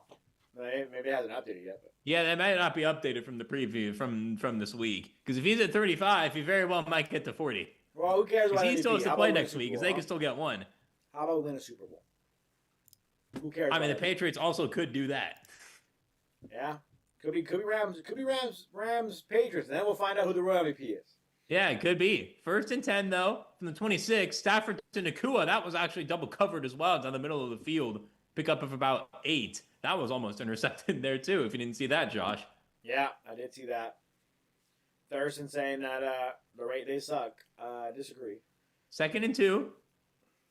Stafford has all the time in the world. Looks over the middle of the field again to Xavier Smith, who might have had a seam there, but he gets hit I'm also early on curious, there. people in the chat, right, who are hating on the Rams. When your team, if you're not a Rams fan, your team is missing their left tackle, right tackle, and right guard, and your receiver too, and your running back too. What team in the NFL it looks at that and you say they suck because they can't score? They're going without deep again. And that was incomplete to Kanate Mumfaleja Terrell in coverage. That was an overthrow. And it could have been a flag, but I believe the refs are going to call that one as uncatchable. George says Purdy took Stafford's chain. Didn't Stafford beat him last time they played? And Stafford lost to Mac Jones when we lost to the Niners, not to Brock Purdy, to be clear. So Purdy hasn't even beat him in a year? I don't know if Purdy's ever beat Matthew Stafford. I mean, what are we talking about? But no, I mean, truthfully, like, think about that. Anyone in the chat is hating, right? Your left tackle, your right tackle, your right guard, all pros, by the way, are good players, like literal, like, Pro Bowl type players. Devontae Adams, the leader in the NFL in touchdowns at some point this year. Receiving Corum touchdowns. now down. The defense, right? Healthy, but I mean, I just think, you know, it's tough. It's tough to expect this offense to be hitting on all cylinders after, like you said, a mini bye earlier. This current Rams team that's structured right now, they're definitely not beating the Eagles, obviously. But the Rams, when healthy, if the Eagles can't score more than 13 points, like they just did against the Buffalo Bills, I don't really think you were worried there. Seahawks overhyped Lambs. 2nd and 10. Stafford gets sacked. Yeah, the offensive line just can't hold up right now. Again, I want Stafford to be healthy. I'm really kind of nervous about that side of things. As I'm not going to try to say that last name. I'm sorry. I'm going to butcher that one. I honestly was going to try myself too, but that was kind of hard. Yeah, I'm gonna butcher that. I'm gonna butcher that one. So, well, here we go. 5 seconds to go. The Rams are going to go into half down 21-0. So, conversation to be had amongst the coaching staff, right? You're down 21-0. I said you go down 20 or more, maybe you start looking at the bench options, look at your backup quarterback, bring in Jimmy Garoppolo, see if, I was hoping at this point, Blake Corum can get in the game now. No Corum, maybe it's Ronnie Rivers in the second half. Frederick says no excuses. Not trying to make excuses, but the Rams are in a situation right now where winning doesn't matter right now, and they just got kind of the soul taken out of their team, understanding that they cannot win the 1 seed anymore. So this is not the Rams at their best, right? Obviously. And so it's not meant to make excuses for them. It's just to kind of explain why we are seeing this output. The Rams are not a going down 21-0 team versus Atlanta. If they were that team, we would have seen this at some point this season versus other good teams, right? That has not been the case. We just saw what they did versus Seattle. We can't act like that game didn't just happen and the Rams didn't have a crazy shootout where they should have won and ended up blowing it because of a little bit of issues going on. But with different things. So, again, I said this at the top of the... If you weren't here, go rewind the live stream. I said the Rams could lose this game. It does not hurt how I feel about the Rams and our chances to win. Now, sure, you can say, well, maybe they're not the favorite anymore. A lot of questions about the Rams. They played pretty bad that first half versus Atlanta. Sure, you can say those things. But Stafford all season long has not been an interception guy. That guy's done the interceptions all over the place. When healthy and Devontae Adams in the game, this offense looks incredibly difficult to slow down and stop. When the offensive line is healthy, this team looks incredibly difficult to stop. So it's kind of simple. Yeah, I do agree with that. Rams have lost to some crappy teams. Eagles, Niners, the Panthers. I'll let you have that one. I mean, yeah, that one. That was no. I almost said now Atlanta possibly, but we'll see. Yeah, how did the Panthers beat the Falcons 33-0? Yeah, I'm gonna keep thinking about that there as well. We look at the box score of this game. Stafford 9 for 16, 96 yards, 2 picks, a 30.1 quarterback rating. That is not good. Blake Corum 6 for 18, 3 carries. We'll see if he's healthy. Kyren 4 carries, 8 yards. Xavier Smith leaves the team in receiving 2 for 30, as Puka's got 2 for 18. On defense, Omar Spates with 5 tackles, 4 with the pass deflection, but that's really about it. For the Falcons, Kirk Cousins, 7 for 11, 68 yards and a touchdown. Bijan, 11 carries, 125 and a touchdown. We just got a donation from Here We Go Again. Going to Philly Snow over Tampa is going to suck. Yeah. I do agree with that. Thank you so much for your donation. We really do appreciate it. Well, going back to that again, right? Going back to that conversation real quick while we have the donation. Appreciate you. Here we go again. If you go to Philly, right, and it snows, whatever, and the Rams somehow win that football game, they end up not being one and done. They win that football game. Again, what happens with the conversation? All of a sudden flips again. Oh, the Rams are great, and they're the Super Bowl favorite, and blah, blah, whatever. So this is embarrassing, like Carl was saying. Embarrassing, disgusting, whatever you want to call it. It's tough to watch right now. Bijan Robinson, 11 rushes for 125 yards. This is last year's Rams. What we're concerned about with this team. Can they stop the run? And they were doing a decent job in the first quarter, and then 125, obviously, a lot of that coming off of one huge breakoff run for Bijan Robinson. But the first scoreless half for the Rams this year, all that stuff is adding up to you saying this is an ugly, ugly game. But again, does not change the fact that this Rams team is a good team. Randy says Drake May MVP. He's a Patriots fan, and I think you're right, Randy. This is it. I think maybe we have seen enough. I think you are going to give Drake May the MVP because of this poor performance from Stafford. Now, second half is still there. If he has a crazy 21-point comeback, that the conversation changes again. But definitely. Yeah, there's a chance that Sills with 33 yards leads the Falcons in receiving. Drake Leonard and Kyle Pitts combined have 9 yards. You're doing a good job in that department. You're just not able to stop Bijan whatsoever, which is not great. But looking at some other games this week, not NFL news, but that's not good. And Nikola Jokic limps off the court with a knee injury. Big NBA news there. But for the NFL, looking at some games this week, we got to talk about Christmas Day first. We got to talk about the Lions. You want to talk about embarrassing losses. They lost to Max Brosmer. Yeah, that was not just embarrassing for them on defensively, with that offense with Brosner doing what he did, but offensively, I mean, they just couldn't get it done. And then Jared Goff, right? Like, a lot of Rams fans kind of rejoiced on Twitter. I'm never a fan of this, by the way, of Rams fans really hating on Goff too much, but I think the hate a lot comes from, like, well, Goff, a lot of people said once, he went to Detroit, he started playing well. What did people say? Oh, the coach even saying, Dan Campbell, like, Detroit, Jared Goff, you're good enough for Detroit, as if the Rams were saying he's not good enough for LA. I mean, he wasn't good enough, right? He didn't win the Super Bowl, and then Stafford did immediately after. So, like, it's kind of annoying to hear those conversations, but I don't talk bad about Goff. But he looked bad. He looked bad in that game. That defense, all it was blitzing, and he just couldn't get over the defensive line.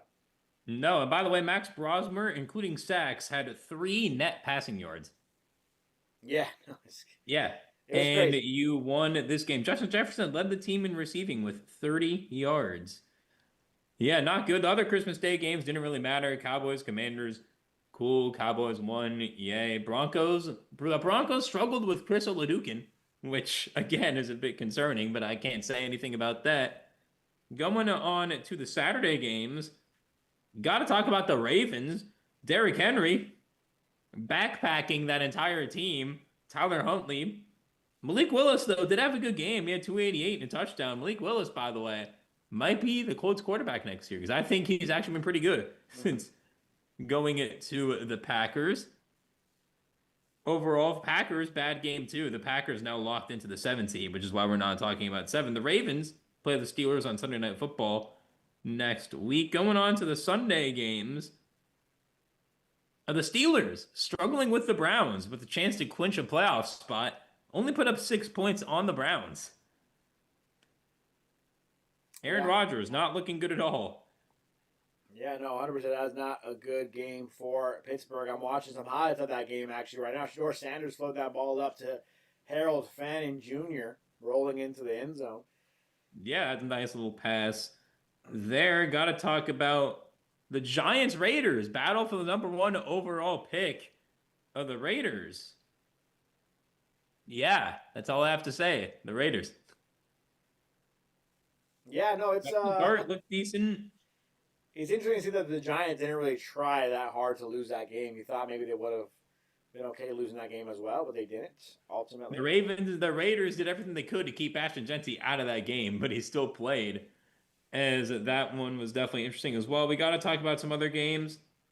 Obviously, the Seahawks crushed the Panthers. Bryce Young had 50 passing yards, not great. Saints-Titans. Battle of two rookies. Cam Warren's been playing a lot better as the year has gone on. People aren't really talking about it because it's the Titans, but it is not Cam Warren's fault why that team has 3 wins. It's not his fault. And Tyler Shuck, by the way, who I had to pick up in fantasy because I'm in a 2-quarterback league and Jordan Love was out, he was pretty good. 300 yards and 2 touchdowns. Tyler Shuck has been good. The Saints are on a 3-game winning streak. Yeah, Again, it was the Titans, but still. Maybe they found a quarterback option for them. I mean, obviously you don't want to rely on this guy because he hasn't been dominant for you or anything like that, but a capable enough quarterback, you've seen teams in the NFL win with that. So obviously Kellen Moore, offensive-minded coach, now taking over the reins over there in New Orleans. Maybe he likes what he sees in Shuck and they don't even go quarterback. That could be a possibility down the road. We'll see if that's the route they take. Maybe. A lot more negative chats in the comment section. I'm kind of excited now to see the second half. Like, what if? Oh, we have another chat from Here We Go Again. Hey. 10-day span for Rams. Lose 1 seed. Lose division title. Lose top 10 picks. Stafford MVP. Fall to 3rd in the division. Are we having fun yet? And the game's not over yet. And I was about to say, No. like, a lot of negativity in the comments right now, but what if they start Jimmy G in the second half and this team all of a sudden comes back and wins this game somehow? A lot of positives in that sense. But again, does winning this game really help you that much? Okay, it's 5 seed or 6 seed. Now, of course, look, that's a big difference because you would probably prefer to play in Tampa versus Philly, but you're going to play on the road regardless. You're going to play away regardless. You're going to have a tough battle to the Super Bowl regardless. We understood that after you lost to Seattle. Was it frustrating? Yes. Did you blow that game? Yes. But you played well most of that game. Just a couple plays back-to-back kind of all of a sudden changed things really quickly in that football game, and you lost, and it sucks. But the season isn't over. No, it's not over. The season is far from over. And again, Wait, we just got rated by Tom Grossi again. Hey, Tom Grossi again. Shout out to you, Tom. We needed this one. Thank you so much. We needed Tom. this for our spirits, Tom. Shout out to Tom. Appreciate you, Tom. Yes, Tom, you are now the new pinned message. Thank you so much to everybody tuning in from the Grossi Ray. Tom, you've seen us a few times now. We really appreciate it. Well, now- Unfortunate loss for your Packers. Well, now this for a weekend. Nick second, Willis did look pretty good though. for our second, So I was good going to for say, you. second, now we have to speak while the Packers fans are in the building. We got to speak on the Packers for a second. Now, look, the Rams are not in a position to talk at all. The No. Packers not having the best of seasons. I have a Packers fan. Oh, we have a Seahawks fan from the Grossi Raid. Of course we There do. go. I have a Packers fan as a friend, and he was kind of like, let's just get this season over with. Please end the season already. Packers fans, while you're here, just a second, while you're here, answer this for us. How do you guys feel about your season? Is there still hope alive for the Packers? Do you think there's a chance the Packers can make something happen in the playoffs? How are you feeling? Let us know down in the comment section real quick. Packers fan, how Yeah. do you Let feel us about know. your We got team? a Broncos fan as well. Who's winning the Super Bowl? If it's not the Packers, or if it is the Packers, let us know. Packers win the Super Bowl. How are you guys feeling? Any Grossi fans, Packers fans in the chat? How are you all feeling? Xavier, it was a backwards pass. Thank you, Xavier. I appreciate that. Thank you. How are you all Gave feeling you a about thumbs up your from team? Jennifer. Thank you, Jennifer. We do appreciate that. We appreciate everyone from the Grossi streams coming in. I normally look forward to Tom Grossi's videos on Monday night. Every NFL fan's reaction if we lose and get blown out. I'm not looking forward to that video. But Carlos said, how can you guys stay positive? Isn't it? Oh, we got a donation. from Drip, just found you guys. Better late than ever. Hey, there we Go go, Rams. Drip. Thank you, Appreciate Drip. them We coming do appreciate that.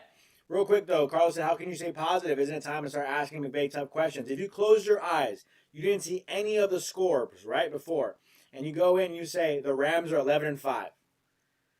You feel mad about that? You want to ask Sean McVay questions? This is a crazy NFC this year. So many good Yes. teams. It was tough to be the number one team. And the Rams don't have to be the number one team to win the Super Bowl. Again, I think they are still one of the better teams in the league. I think the Rams need to get more pressure on the quarterback. Michael says the Rams aren't even getting any sacks.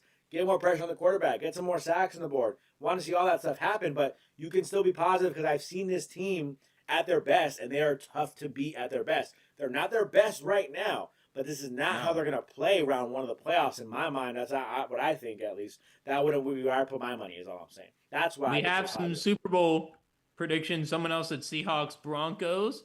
Okay. Someone else Seahawks Pats. From Seahawks Pats, my opinion, Packers fan here. Hingle says 49ers. Not a fan of that take either. I don't. I just think that defense is so injured to where they just can't stop anybody. They're going to have to put up 40 every game. Sorry for all the Packers fans that are still here. Team I wouldn't be heartbroken to see. Dude, the Bears. Grossi raid bear down. Someone commented. The Bears. The Bears won with Caleb Williams. All the hate he gets off the field. USC guy, Josh. I know you like Caleb Williams. I do like Caleb Williams. I do. And I think a Chicago team out of nowhere, first year with Ben Johnson winning the Super Bowl would be crazy. Oh, here we go again with another $2 donation. 5 seed hosted a playoff game 14 times since 2000. Yeah, they have. It is possible that can happen. Thank you so much yet again. Here we go again with that one. 21-0 Falcons lead here. Start of the third quarter. Winnington takes it. Going to cut back to the right. Winnington trying to get to the sideline. He's going to the 40. Out at about the 44. A nice job there from Jordan Winnington to get some life back into the Rams. If the Rams score quickly here, that would really help lighten the mood a little bit if the Rams can score quickly. And Stafford is still running out there on the field. You see Sean McVay saying now he's not going to give up on this football game, by the way. So third career game held scoreless in the first half. The third time in Sean McVay's career he's held scoreless. Again, this is not the norm for this team. It's a very unique, weird game. I think the Rams had a long bye week. All these reasons why they probably came out a little bit slow. The Rams should be all right. We'll wait and see this team as Stafford snaps the ball, fakes the handoff. First and 10 under pressure. Sacked. Goes down once again. DJ Humphries. Your left tackle gets hurt. Your backup left tackle is not getting it done today. That's all it is. No, he's not. Puka's not injured, George. Puka is just not really playing super well because his offense isn't playing super well. The offensive line cannot hold up because they're very injured. Again, why I'm trying to tell everybody, your right tackle's out, your right guard's out, your left tackle's out. You're not going to have a great offensive line play. We're playing 28-3. That is true. Second and 17. Stafford over the middle to Puka. Gets close to the 50th. And they're going to say forward progress stops him at the 48. So it's going to be about 3rd and 7 here. I think Rams fans have to realize, too, right? What's one reason why we want the Rams to win this game? Your draft pick. Not one single player on the field cares about the draft pick. No one cares about that. No matter what, we're going to get a top 15 pick. It's fine. By the way, the Falcons have 143 rushing yards and the Rams have 26. Blake Corum, is he back? That's the question. ESPN. 3rd and 6. Not on this play. Stafford under pressure. Looking. Rolls out. Incomplete to Ferguson. Ferguson had his hands on it. TBD with the $4.99 donation. Rams are the most on-stage team in the NFL. If the Rams don't win a Super Bowl, this team needs to be blown up. Using some of my winnings for the Super Chat. Oh, there you go. He already thinks he's going to win that $10K. Appreciate you, TBD, for the donation. Always appreciate your chats, even the hate chats. Love it because it's just fun to have that banter back and forth. On-stage team in the NFL, I don't know about that. I think the Rams, I think the Cowboys are kind of one of those teams that's like on like stage. If that's what you mean by just being in front and center all the time. But the Rams, yeah, sure, they get some love. 4th and 6. Stafford under pressure. Oh, going, caught by Xavier Smith inside the 20 to the 16. Great slant route there by Xavier Smith to get the first down on a 4th down. Now this Rams offense is all of a sudden looking like how they usually look all year long. Xavier Smith getting involved here, looking pretty good here. Huge play on 3rd and 6. Stafford drops back. The pressure in his face picked up by Kyren Williams. Yet Stafford still, again, showing those MVP-like moments there, right? Credible throw down the field to his receiver 4, by the way. Yes. Xavier Smith, 3 for 66 tonight. From the 15, first down. Kyren up the middle. Not going to get anything. Pick up about 2.5. And this O-line, we talked about again, can't block in the pass game right now so far this game. And they can't block well in the run game. The run game is non-existent in this football game. Again, all things pointing to why the Rams are down 21-0. I see the Falcons winning 28-0, TBD says, not 21-0. Well, we'll wait and see. The Rams are threatening to score here in field goal position pretty soon here. So, injured Falcon on the field. We'll wait for the timeout to end, and we'll continue with some chats. But TBD, appreciate again your donation. I don't know if I finished my thought on what you said. Rams don't win a Super Bowl. This team needs to be blown up. I think they that's their goal, Super Bowl or bust. I don't think they're gonna blow it up completely. This defense is too young. They need some new corners. They need maybe some more linebackers. Maybe some better. Offensive lineman replacements. The right tackle, Rob Havenstein, getting older. Maybe a better center. And then a future quarterback. But ultimately, I think the Rams are in a good spot for the future now and for the future, to be honest. Yeah, they are. He says Havenstein in this game. He is not. He's been out on IR for a few weeks now. Should be back soon. I don't know when he's coming back. Yeah, should be back soon, but still not in this game. Deuce says Rams score here. I think he's on IR. He is on IR. Not activated from IR just yet. Appreciate all you guys for tuning in while we have this current timeout.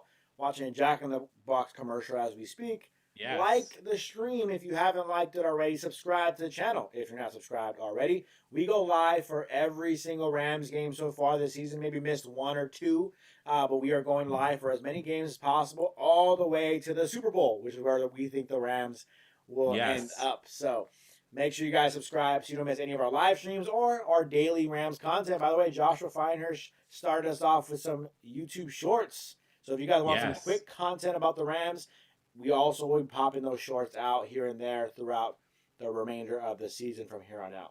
ESG says blow up. The talk is for teams like the Dolphins, the Browns, etc. 100% agree with you there, ESG. The Rams are in too good of a position to blow anything up anytime soon. And Jeremiah says, are y'all resting your starters? Nope. Stafford's in the game. Not yet. In the game. Their offensive line is just hurt right now. Yeah, we're not going to rest the starters yet. Yeah, resting next week, I will agree with there. And this does not look good for the Falcons. Their player getting helped off the field. Hopefully he is okay, but it does not look good. Yeah, it looks like he's really tough, really badly injured. Blake Corum, ready to drop 40 points in the second half for fantasy. He's on the sideline warming up. He is back on the sideline, which is good to see. He's still questionable. Sean McVay getting a nice little squat in. 2nd and 8. From the 13, Stafford fakes the handoff, pressure in his face, throws right on the screen to Xavier Smith, who gets absolutely lit up by the DB. Wow. Very, very good blocking for a second there, but man, Watts, the safety, just flew on in there. Looked like it could have been a huge explosive play. Great play call from the Rams, I think.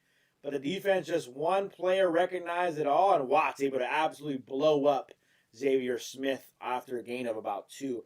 George says, so happy you guys were live for Week 16. Peak Stream top content. Appreciate you, George. That was such a fun game, I think, Josh. I know we lost and it hurt, but that was such a fun game to cover. I have a feeling that George is a Seahawks fan. Although it is 3rd and 7. Stafford is going to be sacked once again by this Falcons D-line. By the way, that's Leonard Floyd sacking Stafford, his former quarterback, former Ram, Super Bowl champion Leonard Floyd. And he's very Leonard hype. Floyd had a very nice Rams career for a few years there. He's very hype, as if he wants a little bit of revenge on his own right, playing against his former team. But again, the Rams are just. Your offensive lineman is on his bottom. He is literally sitting down because of what the defensive line did to him. These backup offensive linemen are just not holding up for the Rams. We needed them to do that, and they're not doing that right now. Harrison Mevis, the thicker kicker, 35-yard kick is up. That's good. And is good. Yes, Harrison Mevis easily makes that, as he should indoors. I do think indoor kickers should be perfect at home. You have no reason to miss a kick indoors unless if it somehow gets blocked or you pull the young coup. So. Yeah, well, Harrison Mevis kick is up, kick is good. The Rams score. 21-3. Defense needs to absolutely ball out in this third quarter, give the Rams a chance. George says, banter aside, great stream, boys. Appreciate you, George. So he probably is a Seahawks fan. But yeah, no, that was a really fun stream. I had a lot of fun. Thank you for joining. It was. As a Seahawks fan. Really appreciate you. Deuce says, break a tackle, Rams. Xavier, no one's breaking that. Maybe Derrick Henry's running through that guy, but you're not breaking that tackle. That was great. That was a great tackle. Yeah, you're just not. You're just not. SRM saying the Rams making Atlanta look like the 85 Bears. I don't know about that. But again, this defense looks really good because the offensive line is terrible. All the big plays. You had a big play to Puka, put you in a 3-yard line, gets called back because your left tackle can't get lined up correctly. And your left tackle can't block for crap. Carter says he can't scramble like Drake May, another Patriots fan. I know Carter personally. Well, no. Obviously not because he's 20 years younger than him. But Stafford, he's doing his thing out there. He's having some plays right here. I really do think if Stafford can make a comeback here and win this football game, MVP. I mean, yeah. Well, again, he's got to be the reason why he won the game for him to be MVP. He was making good plays on that drive. It was just Look good. Yeah, it was just unfortunate that you don't have an O-line in that scenario. That you get sacked. So just not the right way to end the half for the Rams here, really whatsoever at all. Unfortunately, so not what you want to see on defense. You just gotta really just hope that you're able to get some stops and do better overall. Yeah, the Rams right now, good start. Not what you want. You want a 7, but good start to get some points on the board here. Yeah, Robinson, they needed to score. The guy you want to stop in this second half because first half absolutely went wild. Especially after the big, huge touchdown run. But he's just so shifty. Yeah, GHT saying maybe the Rams don't care about this game or the Cardinals game because they're stuck in wild card regardless. Yeah, ultimately. The lowest seeded team is more likely to play Tampa or Carolina. That is actually not correct there. I am going to have to correct you there. If we are the 6 seed, we would have to go to Philly if the season ended today. For the 5 seed, we would get either Carolina or Tampa Bay. Which is definitely the more ideal week one of the playoffs. Yeah, Falcons going to return this one. Wide open lane for the return man out in the middle of the field. Going to get all the way to the 33 because of that. Again, not the best coverage there by the Rams special teams units. The Falcons get their first possession going from almost the 35. As Andres saying, God to win in the playoffs to be the best. Oh, yeah, for sure. 100% you got to win the playoffs to be the best. But at the same time, you shouldn't be down 21-3 to the Falcons. Again, if the Falcons score again, for whatever reason, I'm going to feel very confident. You're right to be upset when the Rams are losing like this. This is embarrassing, right? But not right to say the Rams suck. It's over. Season's done. That's where I feel. I'm at the same spot. Valid to criticize, but not valid to say that it's over. Yeah. Although again, if we get down 28-3, we're going to win. Bijan and Jared Verse couldn't bring him down. Oh, no. Oh, they've actually brought him down. Cam Curl catches up to him. I thought that was another touchdown. Bijan now I was actually about to get as confident as I've been the whole game because we know what happens when Atlanta's up 28-3, but not. I feel like every game they get up 28-3, they get nervous. Bijan just turned a loss of 3 into a gain of 30. So yeah, I mean, Jared Verse, you got to finish that play. You had him. Behind the line, you had him. And I thought that was a touchdown. And luckily, Cam Curl able to get that. Rams getting cooked from truth be told. I mean, truth be told, you are not wrong. Again, it's Bijan. So, if we're getting cooked by Bijan, I'll accept that. Sills can't be cooking us anymore. At the 37 of the Rams, going to do a screen to Bijan to the right side with the blocker in front. Cam Kitchens able to move out of the block to limit Bijan to a gain of about 1.5 yards. That was a good play there from Cam Kitchens, actually, going to be second and long. Yeah, I mean, Atlanta doing what they should do all year, every year, right? Just hand the ball off or throw the ball to Bijan Robinson. He's just that good this year. And Bijan, sorry to cut you off, just broke a record for Falcons scrimmage yards, 2,197. The ESPN just showed that. 9:40 to go, though. This third quarter, ball's in Rams territory, 35-yard line. 2nd and 8. Handoff to Bijan again. Stuttering. Ooh, he slipped there. I hope he's okay. I think he's just and gassed. He is okay. Now. I was a little scared that was going to be non-contact injury, but he looks like he just slipped on the turf there. Yeah, throw all his year in there. He's gassed. He just ran for 40 yards. You throw a pitch to him. Now you're handing off to him again, making him shifty. Try to be shifty again. That was tough for him. So he's going to come off the field. Algier will be back in the field, so the Rams defense can breathe just a little bit on this 3rd and 9. But it's a huge stop here. Atlanta could easily just match a field goal, by the way. Yeah, they definitely can. They're in a field goal range. They're going to go for a field goal here. 3rd and 9. 3rd and 9 from the 36.5. Cousins, pressure. Sacrilege. They're going to call a flag. False start Let's- on offense. Yeah. I mean, you might as well accept the penalty just because you make it 3rd and 14 and they might be out of field goal range at that point from the 41. Tackle for loss or a sack would actually possibly push them out of field goal range here. So hold on. Yeah, even from the 41, it is an indoor stadium, so you do, again, have a bit more of a leeway from where you would want to kick from here. 3rd and 14 from the 41.5. Cousins, pressure in his face. Gets it to Sills, but it's going to be for about 3, so they are going to get a go for a field goal attempt here, most likely. It's going to be somewhere around a 50-yarder, so it's not going to be an easy one. Not an easy one at all, but they could match their Rams field goal with a field goal of their own. So the Rams got to get 7 on the board. No more field goals at this point. Don't want to see Harrison Memphis out there unless it's an extra point. We'll see what this kicker can do. Not an easy kick. No. Let's see the yardage of what this is going to be. Haven't shown it yet. Going to be a 56-yard attempt. This is not an easy field goal whatsoever. As that is going to be up and good. Squeaked through on the left side. Off the post, I think. Yeah, that's that one. Squeaked through on the left side. Going to be 24-3 Atlanta up. Truth be told, was that Verse missing the tackle? Yes, it was. Yeah. And I talked about it in my last video.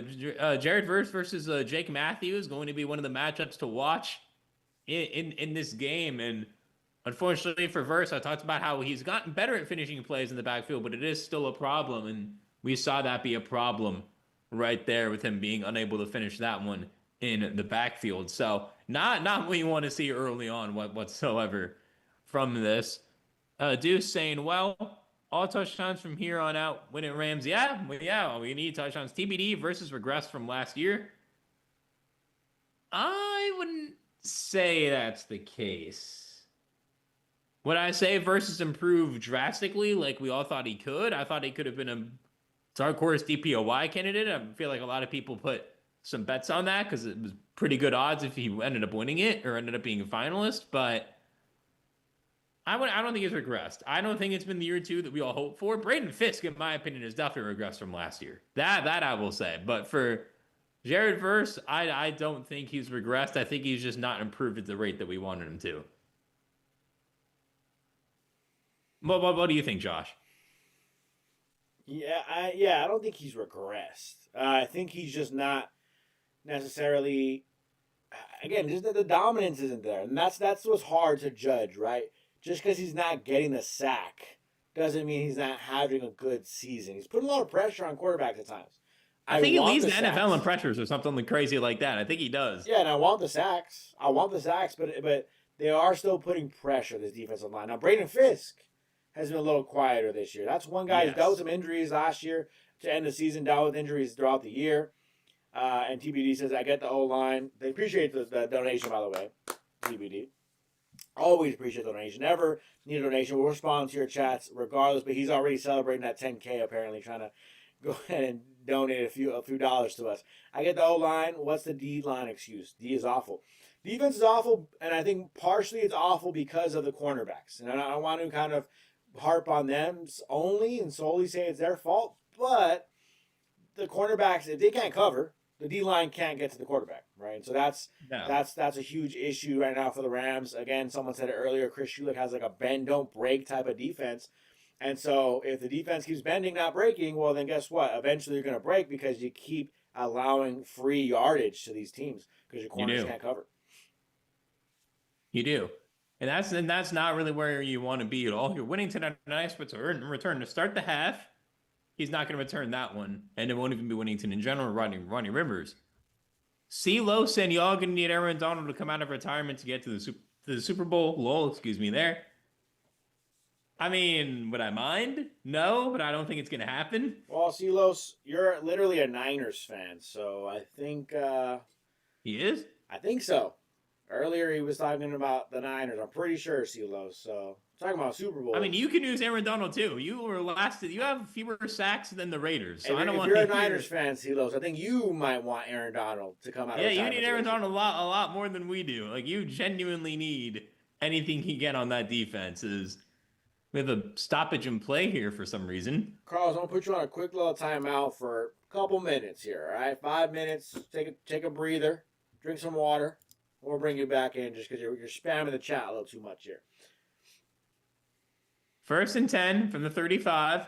Stafford hands it off to Kyren. Still no Corum. I'm going to pick up about 4 there to the 39. We'll see if Corum comes back in. We keep waiting for some updates. Not yet ruled out. Yeah, 7:30 to go here. Clock ticking down under 7:30 in the third quarter. Still quite a bit of time for the Rams, but a touchdown sooner rather than later is necessary. Yes, it is. Yeah, Puka, 3 catches for 29 yards is not what I expected after I did a whole video about AJ Terrell having a down season. Blake Corum, 6 attempts. Kyren Williams, 6 attempts for 14 yards is disgusting. Yeah, that's not good at all. 2nd and 6 from the 39. Going to fake the handoff. Stafford has some time for once. Finds Kyren in the middle of the field. Going to get to the 49 for a first down. Look at that one. Matthew Stafford has time. Puts him right on the money. Well, TBD says, be honest. Rams aren't going anywhere in the playoffs. I'm being 100% honest with you. Like, I'm not being a biased Rams fan. Like, Rams are the best team. They are good, man. They are a good team. They're 11-4. Even if they lose this game, they're 11-5. It's a good football team. They can end the season 12-5 as a 5 seed or a 6 seed. Stafford gets away from the pressure. Just has to bounce it towards Kyren Williams to be incomplete. Roy is saying, I think any team would like Aaron Donald. I'd agree. I mean, I don't know if the Broncos need him. I think that's the one team, or the Texans. Those are the 2 teams where I'm like, they actually maybe would like him, though. They wouldn't mind him, I don't think. But going back they wouldn't mind him, but they don't actually need him to make them better. To TBD's point, they will get smoked. Already lost to the Panthers, Niners, Hawks, and Eagles, okay? But they also beat the Niners. They've played really well against the Eagles. Lost to them, but played really well against the Eagles. Lost to the Seahawks, but beat the Seahawks. Again. And then Panthers, you lost a close one. I mean, it's, you can't really go backwards in time. That's not how football works. No, you cannot. Hand off to Williams. Going to the right. Picks up about 9. Good job there by Kyren. We have Jesus watching from Tijuana, Mexico. Nice. Shout out. Jesus. Shout out. Thank you so much for the international support. Wishing you a happy 2026 as well, Jesus. Thank you very much. But TBD, again, what happens in the regular season has 0 effect when it comes down to the start of the playoffs. That you have to admit that. Of course, you can judge and say this team played this bad or this team didn't play bad or whatever. But ultimately, the regular season gets thrown out the window. It's 0-0 records when the playoff starts. That's all I'm going to say. I'm not saying that the Rams are going to win the Super Bowl 100%. Stafford drops back the pass here. 3rd and 1. Stafford with pressure finds Terrence Ferguson. Nope. Colby Parkinson, who bounces off of 1 tackle. Can't bounce off the second one. I'm going to get to about the 26-yard line. Truth be told, Rams-Eagles should be a good matchup. It'd be great. It'd be a great matchup. It would be. Again, you don't want to have to go to Philly in the snow. It's not ideal, but if that's the path, the Rams. Well, it may not snow. What if it doesn't snow? Yeah, it's true too. And if the Rams have what to if it doesn't snow? What if we get a nice 50-degree day? If the Rams have to go down that path, they will, and they'll battle and they'll compete. I mean, the Chicago weather is even more concerning. That could be a -degree game. Yeah. If you got to go there. 1st and 10 from the 27 of the Falcons. Stafford, deep in the pocket, has time, going to the end zone. Touchdown, T. Ferg. Absolutely wide open down the middle of the field. There we go. Yeah, wide open out to the corner route of the field. And again, throw it one more time. I got to remind the people, right? Puka Nacua is out on the field, but no Devontae Adams. I mean, Stafford is no offensive line throwing to Xavier Smith. He's throwing to Kanata Mumfield, and now he's throwing to his rookie tight end, Terrence Ferguson, and making plays, making things happen. A lot of time here, offensive line holds up against a 3-man rush. Wide open, Terrence Ferguson down the corner of the field. Great route from him. Bad defense from Atlanta. 24-10. It's still a football game, folks. It's still a football game. Harrison Mevis barely makes that extra point, by the way, as it is 24-10. Just ekes in past the post. TBD going to take some donations back after seeing that touchdown, getting nervous all of a sudden about the score. Yeah, TBD. It's still a 14-point lead, TBD. It's still great. It's still a crazy game. It is. But now we can't take the starters out right now. Now you got to keep the game's still alive here for the Rams for sure. So we'll wait and see what happens. CeeLo says, both you guys are delusional like Jake. Who's Jake? From State Farm? Jake from John Boy Media. Those are The number 2 seed is still up in the air. Could be the Bears falling to 3, and that is definitely a tough matchup for the Rams as well. Just going to Chicago. Okay? And again, yeah. The Chicago weather scares me more people. than the Philly weather does. When Josh and I are saying, "Oh, we're worried about playing in Chicago, playing in Philly," it's not that necessarily the Rams can't beat the Eagles, can't beat the Bears. It's that the Rams have to go play outside in Chicago in the winter, outside in Philly in the winter. That's what the Rams are more concerned about, the weather. They messed up when they lost that Seattle Seahawks game. The number one concern was, dang, now you have to go on the road and play bad weather games, most likely. Now, it doesn't always snow in those cities or anything like that, but it's very cold. It's very cold. It's hard for your offense to dominate in those games. But your defense could maybe step up a little bit in cold weather, right? So that could be a positive. So, definitely have to wait and see. TBD says up by 21, took the Falcons and points. TD with a $9.99 donation. Thank you very much, TD. We really appreciate that so much. Thank you. So TBD, real quick. TD, really appreciate you, by the way. Clap it up one more time for TD. TD, if you have a question for us, I know you joined the chat late. We always love your consistency here on the channel. Let us know if you got a question you want to attach to this donation. We really want to make sure your question is answered. Let us know down in the comment section. He says $9.99 for Stafford. I like to see it, TD. That's actually a really tough reason to donate. But let us know if you have a question in mind, our favorite something, what we're doing for New Year's, whatever you want to know. Hit the comment section. We'll make sure we get you. But TBD, I need to ask you, since you have such a big bet here, what are you actually rooting for? Because he said he's up by 21. So took the Falcons and the points. The Falcons were -7? No, +7. +7. You mean? Yeah, Okay, I was going to say, 7-point sense. favorite. I don't know about that. That makes sense. No, that makes sense. I don't know why. Earlier when he put -7, I thought it was -7. I was thrown off. But, okay, that makes sense. +7 does make some sense. Okay, so he's up 21. Kickoff he is returned by Atlanta all the way down to 25, maybe 26, and it gets stuffed there. So good coverage by the special teams unit here as we're watching that replay. I mean, just so much time. They're highlighting Parkinson here. I want to see if he does anything special. No, they were highlighting Ferguson. Yeah, they're saying Ferguson and Parkinson. I think they were showing that Parkinson pointed. Let him know who's open. Oh, he already knew it was a touchdown when the ball was in the air. Oh, TBD with another $2 donation. Gents, LA is a Dodger town, not Rams. Who cares? It's more of a Rams town than a Charger town, I'll say that. It is that, but yes, you are correct. It is way more of a Dodgers town than it is a Rams town. But we're in LA, and we're still rooting for the Rams here. Yeah, 1st and 10. Cousins going downfield, and Darnell Mooney's wide open once again down the left side for a gain of about 20 for a first down. But there is a flag. Which I don't like that it's late, which makes me think it's on the defense, but based on Darnell Mooney's reaction, actually going to be on the offense. TD saying, and the Lake Show, TBD. Yes, Lake Show with a nice game last night, destroying the Sabonis and Levineless Kings. Actually roughing the passer on that play. Great. Johnson. So we'll see this snap here. Kirk Cousins fakes the handoff, looking, throws the ball, and maybe the landing? Yeah, I got to see this again. Let's look. Well, yeah, he landed into an offensive lineman first, which that's not on Johnson. That's on the O-lineman for being there. Well, it's always been a thing. All right, you can't, not always, but last few years been a thing. You can't land full body weight on the quarterback. Definitely full body weight on the quarterback in that situation. I hate that. That's fair. I hate Already at the 38 of 37 of the Rams to Bijan on a screen to the right. Josiah Stewart can't make the tackle in the backfield once again. Stopped at the 30 by Spates and Witherspoon. Again, Bijan Robinson making the Rams miss.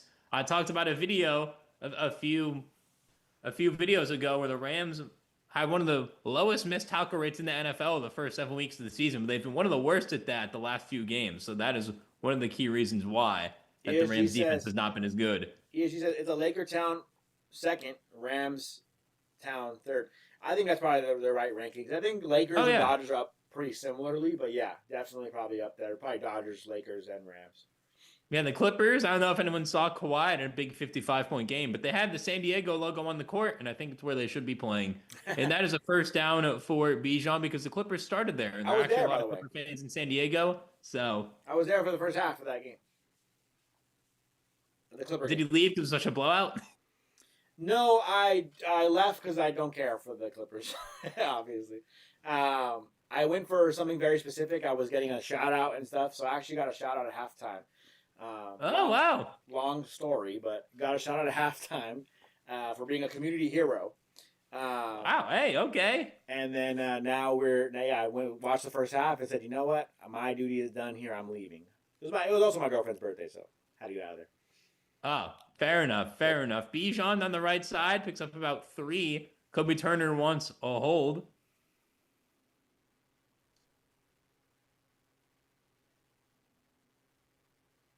Bad call. Stafford hasn't gotten one of those all year on roughing the passer. I haven't really looked at TBD again with a $2 donation. Shula is awful. Should have been fired versus Seahawks. No, Chris Shula has been pretty good all year. I would say the main thing that lost the Rams a game against the Seahawks was the special teams, not the defense.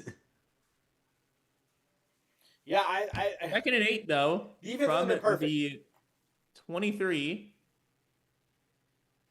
Cousins to Algier down the right side. Algier still fighting. Picks up about 6.5. Going to be third and a long 1.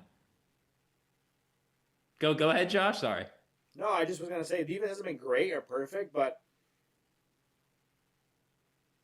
I'm not going to say Shula's been awful, just not perfect. Which is not easy to be perfect as a defense coordinator.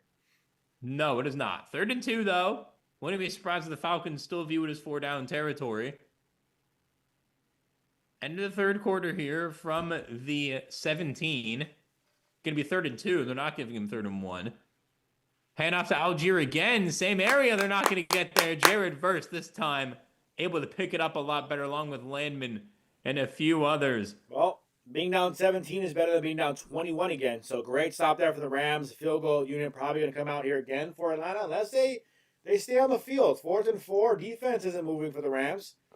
Atlanta may try to come out here and do something. Nope. Kicker's coming out. Zane Gonzalez making his way onto the field to kick this field goal. So the Rams should be down, if he makes it, 17 here. And that's still a chance, I think, to come back in this football game. So 37-yard attempt.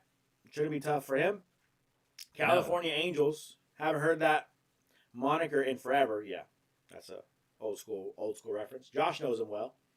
Oh, blocked! Oh, it's blocked. It's blocked. By Verse. Jared Verse has it down the sideline on the left side with the peace sign. You better score after the peace sign. The field goal is blocked. Jared Verse with the touchdown for a touchdown. After a blocked field goal. We thought the Rams would be down. TBD might stop donating now. 24-16. We thought the Rams would be down 17. Now the Rams are now within 8 points, barring a field goal. Could be down 7. What a block from Jared Verse. Are you kidding me? Sean McVay loves is hyped. it. Screaming. Raheem Morris is devastated as that had a chance to potentially even put it away there for the Falcons. But, yeah, wow. Verse made up for the last play. Yes, he did. Jacob I think says, we have a Jesus. family member of Josh's in chat saying, what happened? What actually happened here? I do want to see a replay. Well, we're already seeing another field goal attempt. Their extra point up from Mevis. Extra point is up and good. So the Rams. By the way, that extra point was almost blocked too. Rams down 7 now after being down 21-0 early. Jared Verse here just right on the lineman. Oh no, not even blocked. Yeah, unblocked. That's bad blocking. That was looking like some Chase Blackburn level blocking right there. Special teams units. So. Yeah, as soon as Jared Verse hit the P sign, I said, you better score or else I'm going to flame you. I mean, no one was even close to him, though. Wasn't even close. I mean, Jared Verse, he almost jumped too early. Good thing it was take that. Jalen Carter, by the way, Jalen Carter blocked another one against the Bills. I don't know if anyone saw that yesterday, too. But, and that game was crazy weather. Yeah, huge for the Rams. Ben Kotwicka. I mean, part of that was on the blocking. I mean, I don't know how you don't block Jared Verse there, but yeah, that's exactly what the Rams needed. Get yourself back in this game. Oh, yeah, Jared Verse with the dancing afterwards. Hilarious. I mean, huge play from one of your best players there. Obviously, love to see it from Jared Verse. And the Rams defense got to get back on the field here soon as the kick is up. And the kickoff is going to be returned here. Dropped nearly by the return man. It was a low kick, and he stopped at about the 26-yard line. Troy Reader, be careful, don't get a penalty. Throws the return man down. So, Rams. That would have been very Troy Reader to get a penalty there. Yeah, Rams have flipped this game around just a little bit, but you're still down 7. Third quarter has 25 seconds left. We'll see if the Rams defense come out with that momentum and get a stop here from Atlanta. Here we go. Here some more chats to catch up. OSHIT and TBD says I'm out. Got to go watch the game. He's gonna lock in now, getting more nervous about his $10,000 bet. Crazy. Truth be told, didn't Verse lose a bet to Jalen Carter? That sounds familiar, but I don't know for sure. 1st and 10 from the 26. Cousins with some pressure over the middle to Bijan again for a first down. He got tackled by his teammate, by the way, a little bit there. Yeah, Jared Verse did. I think the teammate helped Spates bring him down. Jared Verse did lose a bet. Remember, Jalen Carter had his chain in one of the games. Had Jared Verse's 8 chain. Quest for Unknown says, as this game, by the way, after that crazy block kick, field goal, return for a touchdown, Jared Verse, the Rams down 7 to start the fourth quarter. It will be Atlanta Falcons football in Atlanta territory with the football with the first down coming out of the third quarter. Quest for Unknown says, put the game scrimmage up on the screen would definitely help your channel. We would get taken down, Quest for Unknown. The channel would be no longer if we try to show the game. I apologize for that. Unless you're saying put the game scrimmage up like the actual, like the, on ESPN sometimes or Google, they'll have like the football moving up and down the field. Maybe that's what they want. We could try that next time. Not today, probably. Beast Killer says Atlanta has moved the ball too fast on the Rams. Hopefully the Rams can slow that down in the fourth quarter. ESG says take that TBD and take it good. As TBD's been hating on the Rams, he has a bet riding on Atlanta here. ESG says as well, let's go. What a difference the special teams coordinator has made. Yeah, that's that huge point there, right? New special teams coordinator. That's a huge point to make there. Great play there. Let's see here. TD says, my brother bought my mom a cool poster picture for Christmas. It's a drawing of Dodger Stadium with the name of every Dodger who has played for the franchise, making up the drawing of the stadium. That is crazy good. That's fire. Want to see that, TD. If you have any way to show us somehow, some way. You probably can't do it on the YouTube chat, but would love to see it. Drop your Instagram or something. I don't know. I want to see that. I Do Coffee says, the perfect bounce. Probably talking about that kick off, maybe. I'm not sure. Truth be told, says Diniverse was a bet. Yeah, we read that already. That's exactly what the Rams needed. Quick score. Yes, it is. Z-Main says that brother's special. Stephen A. Smith voice.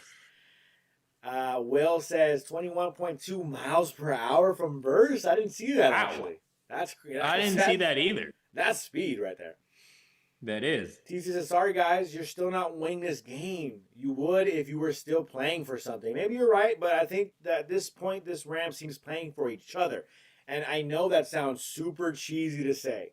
But this Rams team, that's what makes them so special in my mind. They play for one another. They play for their coach. They listen to their coach. They're very respectful about the game in that sense. Andres says, still here, haters. That player says, we still got this. Rams gang. And then Men says, please, Rams, please. $170 in the Robinhood app. And I'm so uncomfortable. Robinhood does football now? Yeah, they have futures where you can bet futures on sports. Yeah. Oh, I have Robinhood. I'm going to have to throw some money down next time. We'll have to wait and see. That blocked kick just gave the Rams momentum. It did. 100% did. So 14:43 to go. The fourth quarter has just started. 2nd down and 7 here for Atlanta. We'll see if the Rams can get a stop. Yes, need a stop after that. Landon is coming off the field here. Yeah. I don't like. It looks like it was forced off the field, which I also don't like. Maybe a stinger, maybe a concussion checking out moment. Yeah, if they stopped the game for it, if the game was stopped. Nope, he's grabbing in his rib area, it looks like. We'll have to see. Leader on defense out for this next snap on defense. Hopefully the Rams can fight through that as Nate Lyman has 5 tackles tonight, 1 tackle for loss, 1 QB hit. Yes, 2nd and 7. Z-Main saying Oh. so fitting the Falcons are blowing the lead. That is true. Did you see who's 2nd in the and game 7. for Nate Landman? Your boy, Troy Reader. Yes, from the 40. Bijan. Byron Young trying to bring him down. Needs the help of Troy Reader. And it's going to be 3rd and short here for the Falcons. And at this being around midfield, I wonder if the Falcons view this now as 4-down territory, because now you're in a close game all of a sudden, a one possession game here, 3rd and 4. I take all the chances I can. If I'm Atlanta, who cares if you lose? Really, ultimately, if the draft pick gets better, sure, who cares? It's not yours anyways, right? So you're Atlanta, maybe go all out. We'll see what they do here, 3rd and 4. 3rd and 4, 43.5. Some pressure. Cousins has time. Going to be thrown to nobody. Omar Speight should have had an interception. What? Omar Speight should have had an interception right there. Oh, yeah. I thought you said he had one. I was like, no, I didn't see he should have went straight to his lap. But instead, 3rd and 4, Bijan asking for a flag. He doesn't get one. Omar Speight drops back in coverage, fakes a blitz, drops back, looking. He actually just happens to run into Bijan Robinson, which is why Bijan's upset. But, I mean, Omar Speight wasn't looking. He's facing forward. He just happened to run into him. Yeah, I don't that know was a if clear that's accident. a flag. They don't call it punting unit out for the Falcons. Yeah, this is big. The Rams now have a chance to tie this game on this possession. Xavier Smith going to catch it at the 9. Makes a man miss. Xavier Smith gets up to the 20. A decent little return there. That looks like a late hit to me too, Xavier. I agree, but they're not going to call that one. Going to be 1st and 10 from the 20. ESG saying, let's go. Yeah, let's go. We're here now. We're here now. Everyone talking about the Rams. Carlos, unless we've stolen timeout, has been quiet. Yeah, that's true. But this is what we talk about, right? After the first half, can the Rams turn this around? Can they get it close? Can they give themselves a chance? You did that with that block kick, a huge opportunity with the block kick. So now the Rams have an opportunity. Stafford is going to have the ball in his hands. That's where you want to be if you're the Rams. Stafford with the ball in his hands, down 7 with a lot of time left on the clock. So even if they don't get it on this possession, you hope your defense steps up again, and you just kind of keep this rotating momentum here so you can hopefully win this football game. Deuce says Rams tie it up. That's the hope here, Deuce. We'll wait and see if that's the case. Let's go. D. TD says D. She says let's go. Defense showed up. Yes, they did. Yes, they did. Rams are going to hopefully tie this one up on this position. Hopefully get Puka more involved. Didn't think I'd ever have to say that, but you got to get Puka more involved in this offense. And you reminded me now by saying that, right? I talked about this at the top of the game. What did I say? Offensive line super hurt. DJ Humphries, can he hold up in the pass game? Can Dedich hold up in the run and pass game? Dedich has been fine. It's really been DJ Humphries has not done anything all game. And that's what I was going to say is that this offensive line at times has just absolutely crumbled in the pass game, in the run game, and it's not really making it happen and not doing enough at times. Last drive looked good. Again, touchdown from the special teams unit looks great. So you're hoping that the offense can now pick things up and finish this game strong here.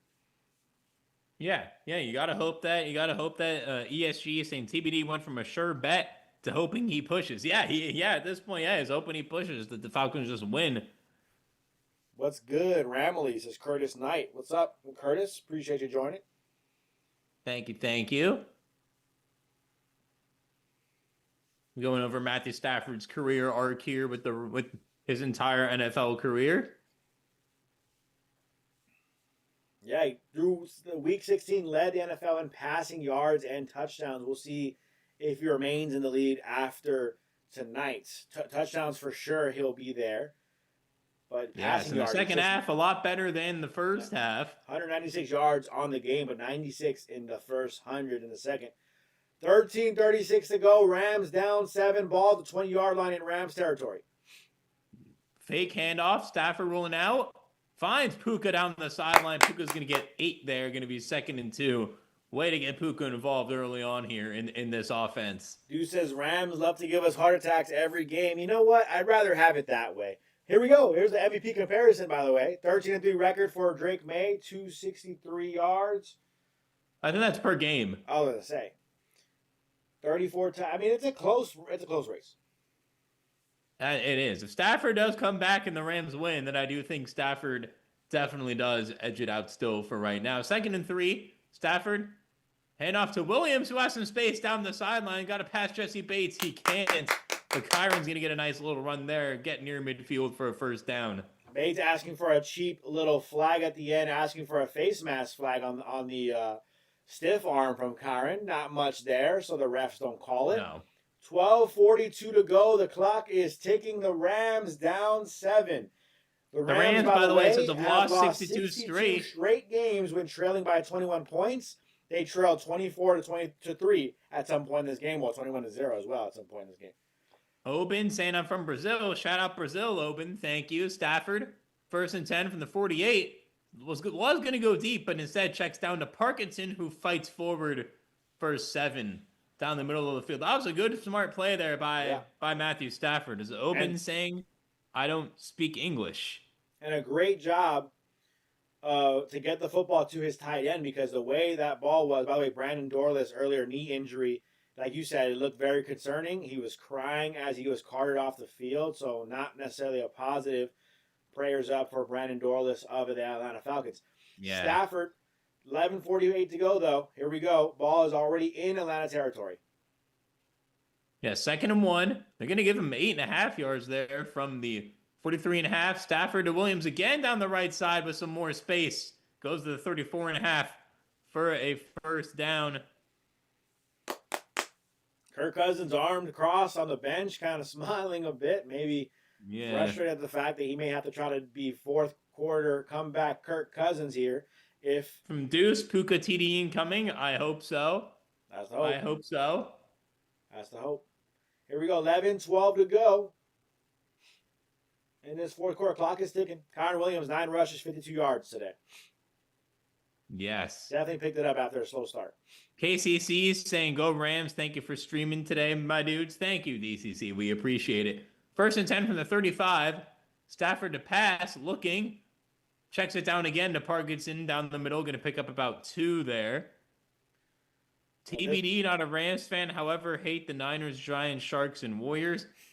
I'm not a hockey fan, so I'm indifferent about the Sharks. But I don't necessarily hate the Warriors because I love Steph Curry. Yeah, but Steph Curry makes it hard to hate the Warriors. Yeah, as the saying goes, look at Curry, man. So inspirational. So it is shout out flight for that one. But it is very difficult to hate on the Warriors for that reason. 2nd and 8, though, from the 33.5. Rams already in field goal range, but you don't want that. You don't want to settle here. 2nd and 8. Stafford about to pass again. Going for the end zone. Puka incomplete.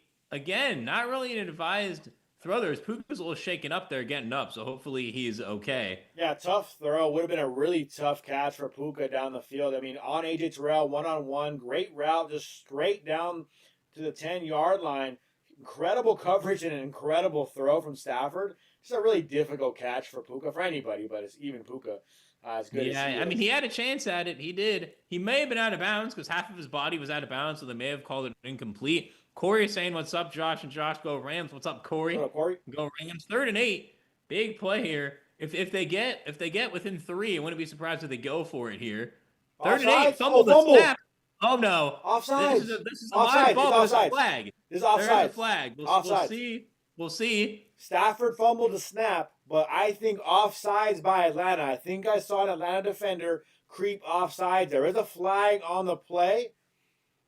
We'll have to wait and see what the call is. But this is huge for the Rams because that was returned, by the way, for a touchdown. Let's see.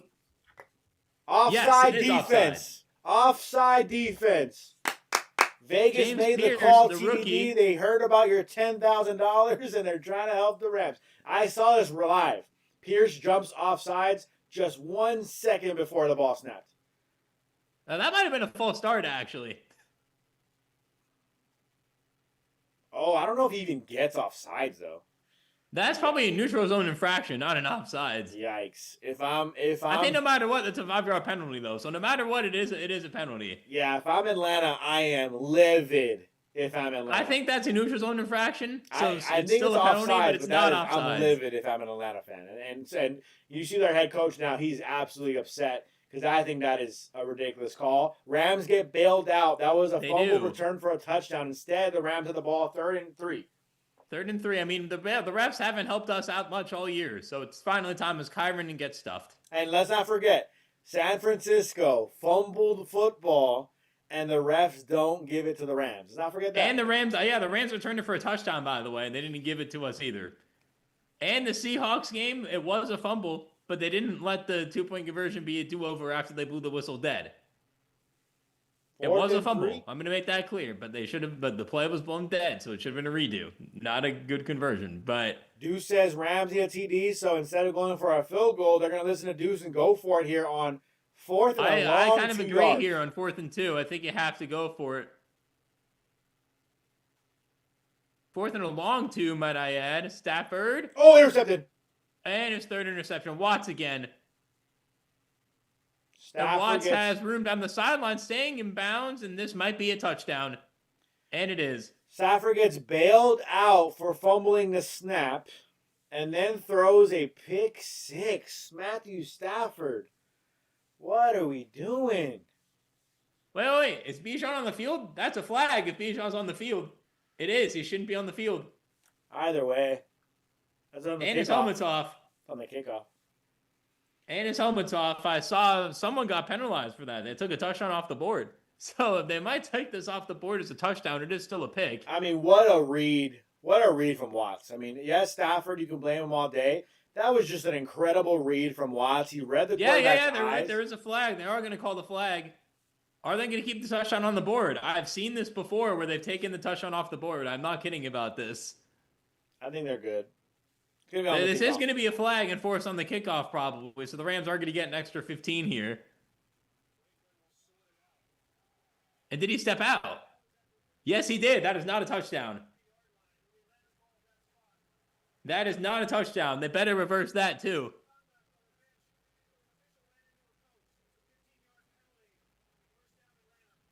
Yes, it's not a touchdown. Atlanta's going to get the football, right? Not a pick 6. Rams still down 7, and he stepped out of bounds. So now 15 yards back. So I will say, don't get me wrong, the Rams are now still in a bad spot. That was very ugly. Stafford really could have given us a chance to win or tie the game. Doesn't. Instead, the Falcons get the ball, but the defense can still step up and can still make They're something definitely going to happen. be out of field goal range. They're going to be close to around midfield here, I think. Yeah, that's the flag. As soon as Bijan stepped on the field, I said it's a flag. You can't step on the field with your helmet off. You can't do it. They're saying they're calling the ref for stepping on. They're calling the coach for stepping on the field, not Bijan. Wow. And by the way, the Falcons are in their own territory, so they're still behind the 50. Are. The Rams defense can make a stop here. They are. Bijan with the first down run. Bijan gets about 6 there. So I know, don't get me wrong. This. We're glad you're enjoying it, man. Bad and ugly and embarrassing for Stafford. I thought he was the MVP. CeeLo says Matthew's still MVP.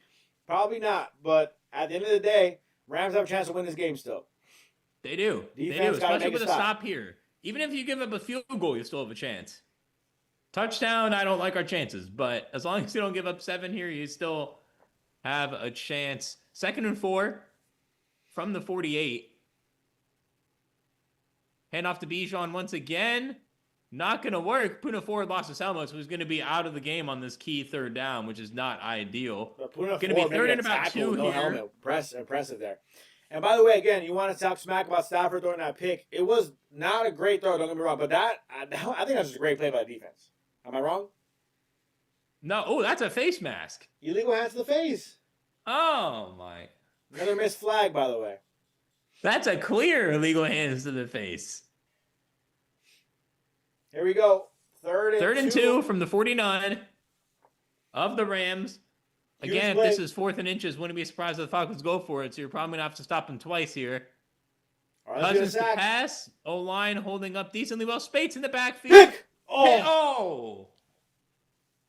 Oh, Cam Curl, you got to get that. Cam Curl, nearly interception. Would have been insanely huge for the Rams. Kirk Cousins is already saying, you know what, I'm going to the sideline. So this defense shows up again, just like Deuce says. Say what you want. Everyone's saying, how about them overrated Lambs? They have a chance again now to tie this football game. And I don't want to hear the Rams got bailed out by the refs. Stafford still threw an interception. The refs missed another illegal hands to the face. Oh, That Cam should have been Curl intercepted catch by the Cam football. Curl. I mean, the Rams might start at the 1 here. The best case scenario is probably a touchback.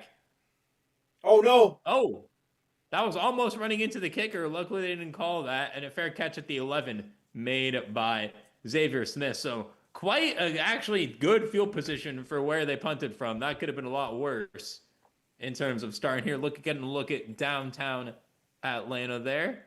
Again, another Stafford interception. Now he's tied with Drake May, but he has more touchdowns. If Stafford could win this game, you're telling me he's still not in the conversation for MVP?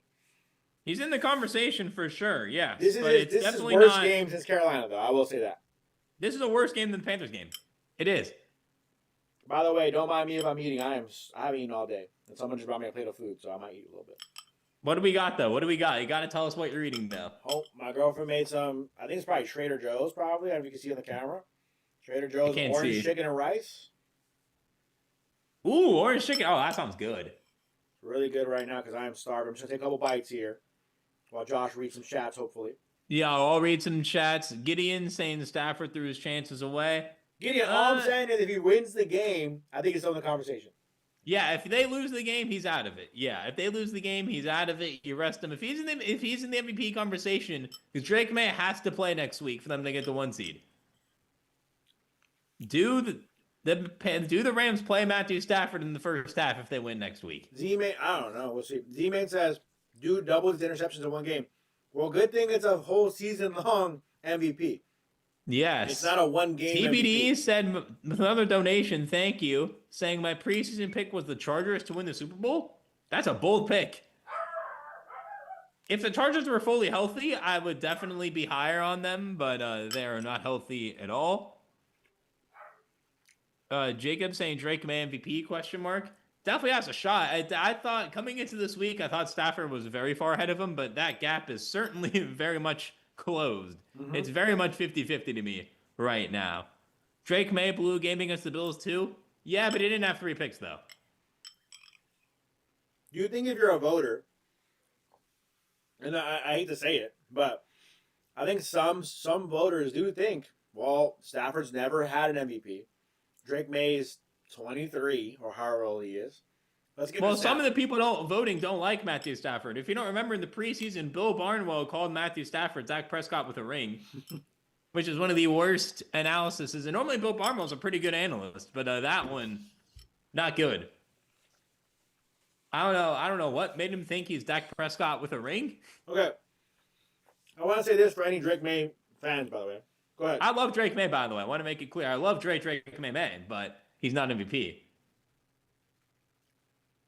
As Kyren Williams runs right up the middle for a gain of almost 15. A great play there from Kyren.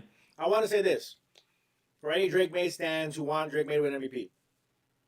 Drake May is having a hell of a season. He is playing incredible football with, by the way, much less talent than what the Rams have on offense.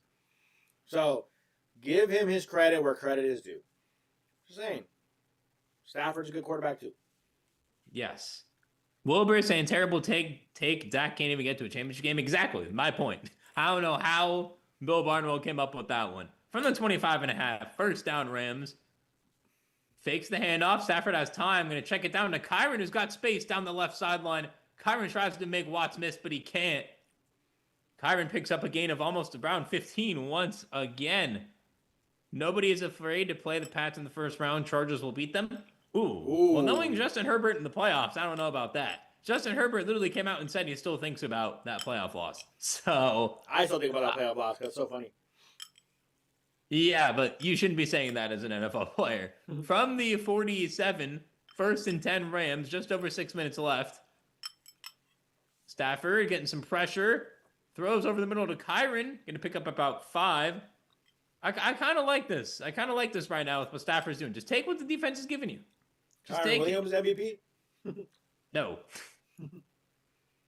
No, not this season. In the future, still probably not. Because even Saquon last year couldn't even finish top 3. So.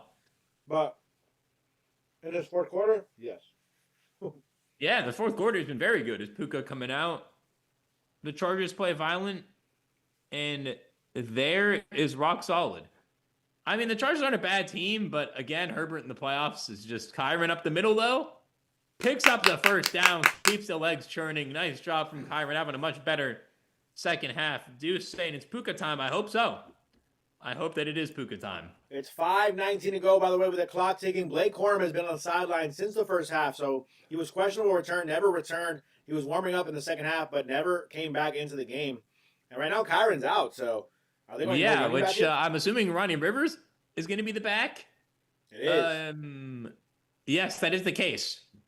Ronnie Rivers is going to be the back, which does scare me a little bit. Rivers rush from ITZ. I'm expecting a pass.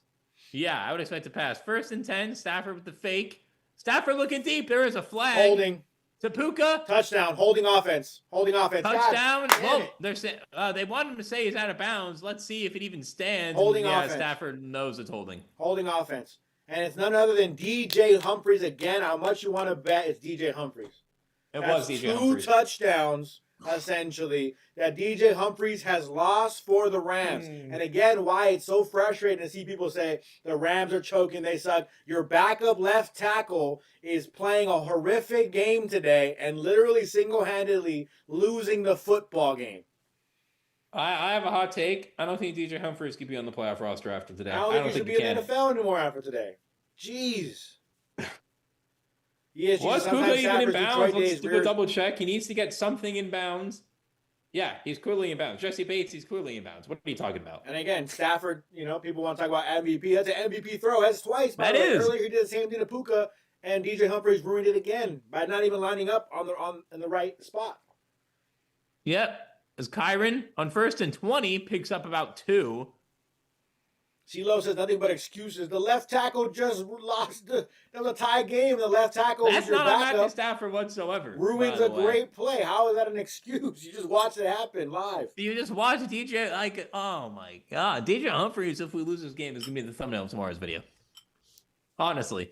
2nd and 18. Stafford has time in the pocket. Got to go. Parkinson stays on his feet. Kobe Parkinson gets almost all of it back. Going to be 3rd down and 2. Surprised DJ Humphries didn't get called for another penalty there. Is Deuce saying that was a touchdown? I'm upset. Where's Bo Limmer from TBD? That's a very valid question. I'm not a Bo Limmer guy either. Although I think Bo Limmer would be better than DJ Humphries right now. He's not a left tackle, TBD. He's a center guard. So. Yeah, he is. But still, where is he? He hasn't even been in the game. Has he hurt? Coleman Shelton's playing. I know, but still. I didn't even see Bo Limmer on the sideline. Oh. Is what I'm saying. 3rd and 2 from the 34.5-yard line.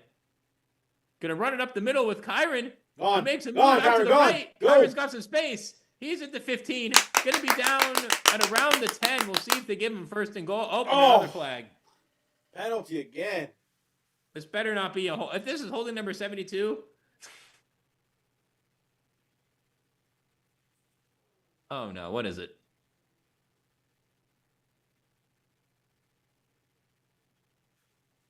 What is the penalty? They might have picked up this flag because I'm not seeing them talk about a call, and there is no call. Yes, they did pick it up. So it's going to be 1st and 10 at the 11.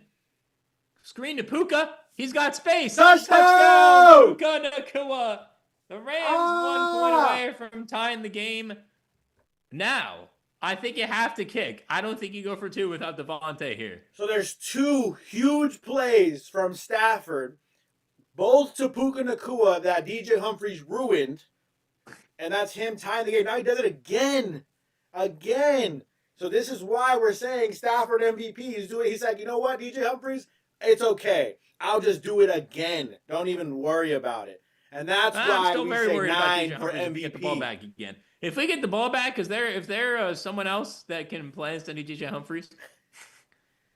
Let's see, Harrison Mevis. Please. They got to be good here. Blocking has to be accurate here. Let's see. Down the middle. Easy. Tie game. Manuel's in the chat, too. Let's effing go, Manuel. Back in the chat. Perfect timing. TBD says, awful. I'm still up 7. Honestly, TBD, it's fine. If the Rams win and you win cover your spread, I'm fine with that. TBD, ESG says TBD, exclamation point. Will B says, nice. Gurley breaks that tackle, though. Maybe you're right. Wish we had the prime talk Gurley on his team. But hey, shout out to Kyren. yeah. He's balling in that fourth quarter. Jacob ESG Roberts says, okay, defense, let's keep up what you're doing. Drip saying fire. It is fire. Jacob Say Roberts. what you want, haters. Rams did not lay down. No, they did not. Yeah. No, they did not. I will say that first half does scare me. Ooh, the last loss after leading by 21 plus was the Super Bowl. They were almost at 28-3. Why they gotta I show said that if we stat went up, down 28-3, we were going to win. Why they gotta put the stat up? It's just the Falcons. Manuel says, I've been working overtime, but listening to the game. Appreciate you, Manuel, for tuning in right now in the clutch. 2:46 to go. The Rams will kick this football off. Tie football game, 24-24. Now, the Rams may not be fighting for a number 1 seed. Oh, drop the football, but he's going to get it back in time to do a touchback. Almost a muff. The Rams, by the way, winning this football game may not mean too much in terms of number 1 seed, but being the 5th seed could mean they play Carolina rather than playing Philly. And Philly, we'll wait and see on what that how that final shakeup looks. But it'd be good for the Rams to hopefully play Tampa or Carolina as opposed to playing anybody else. And then wait, Drip just said in chat, emailed you guys about a business opportunity. I don't know. Email. Yeah, well, maybe you shouldn't say the email in chat, but I'm not gonna say email. No, but I didn't see us get anything. I mean, we will check and see if that's for real. Cousins pressured. Oh, someone should have picked that off. Spates had a chance there. Way to see Cousins getting pressured there. 2nd down and 10. Gideon saying Atlanta's not a bad team. No, they're not. But they're not an elite team to where you should be down 21-3 or 24-3. Yeah, Gideon says, great point, ESG. Yeah, ESG says, Matthew's a pro. Throws picks, but keeps going at it. 100%. I mean, he's been in this game for a long time. He understands that one throw doesn't mean everything. And Stafford just playing an absolute incredible fourth quarter to finish this game. Aside from the pick. Yeah, aside from the pick. 2nd and 10 from the 35. 2:42 left. More pressure. Cousins finds Kyle Pitts. He's going to get a first down. Great catch from Kyle Pitts. By the way, could it be incomplete? I want to see a replay on this. That ball might be moving as Kyle Pitts at the ground. He was absolutely leveled by the safety. Great catch. Let's see. We're going to see it again. I hope we're going to see it again at least. Just great blocking by the O-line of Jared Verse. Can we see if he caught this? The ball's moving. I think they're probably saying you made 2 football moves. Yeah, I wouldn't challenge that. It says, we are real. We design canvases. Oh, cool. Thank you, Drip. I don't know who you emailed, unfortunately. So. Yeah, I don't know 100%, but Drip Show, don't mind you hitting us up. I mean, that's fine. I just not. Yeah, we don't mind it. I mean, canvases are cool. So. Yeah, we don't mind it. All right, so the Rams now, 2-minute warning, tie game, 24-24. The defense needs to get a stop here. No points at all would be ideal. At least hold them to 3 to give your team a chance. TBD says, why no hold more? them to 3 and we have a shot. Yeah. Why not? Right now you're at about midfield. Well, TBD, honestly, the Rams defense is not built to withstand one-on-one coverage from your cornerbacks on all these receivers. So they're not gonna send Nate Landman and Omar Speights to blitz. It's just not really the way they play. Because honestly, I don't think it'd be that successful. But maybe occasionally, I think it'd be nice. Manuel says defense! Exclamation point. TD says keep up the pressure. Galades says so. I was saying can't feel bad for the Rams. No one's saying to feel bad for the Rams whatsoever. It's just that's the truth of the matter. I mean, credit to the Niners. They keep winning. I don't think that's going to happen in the playoffs because your defense is just too injured to where you're going to have to score 40 every single game. But yeah, Chicago. If this goes into overtime, TBD wins no matter what. Oh, yeah, that is true. That is true. No points. I mean, I feel like you wouldn't complain about a pick 6. No, but a pick 6 is unlikely. I mean, the only reason why the Matthew Stafford has 2 pick 6s is because both of them were inside the 30. But obviously, we would not complain about a pick six or a turnover by any means. We just have to be realistic about the chances of that. They can happen. I mean, we've seen the Rams come close to getting one with Cam Curl.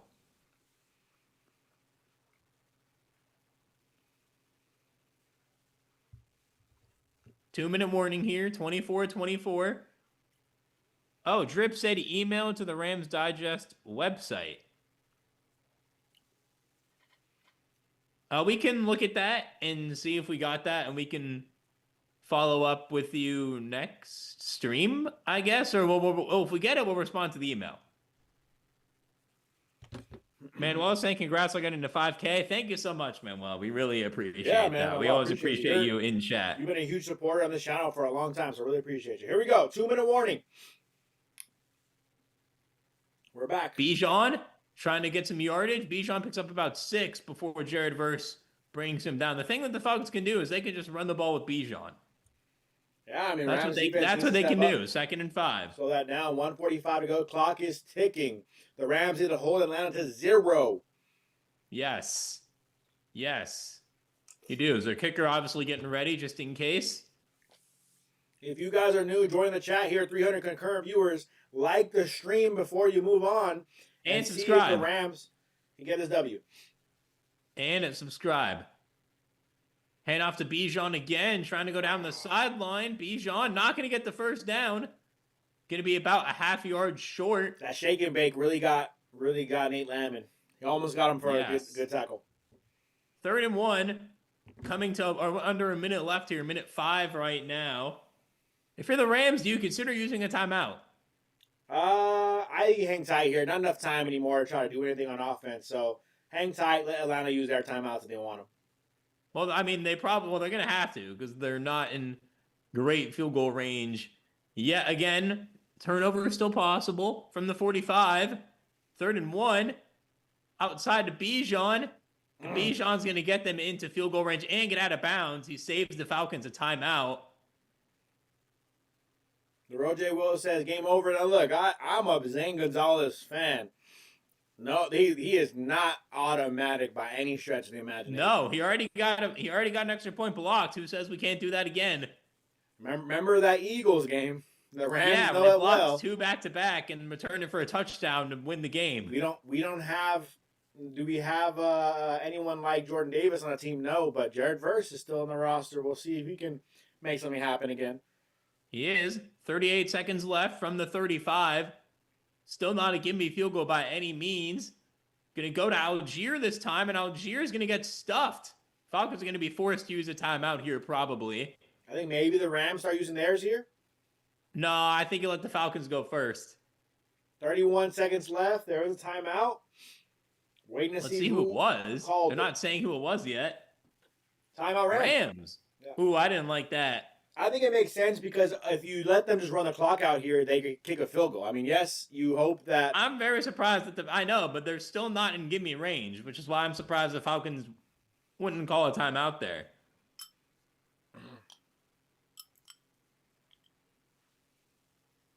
They're nowhere near give-me range just yet, for sure.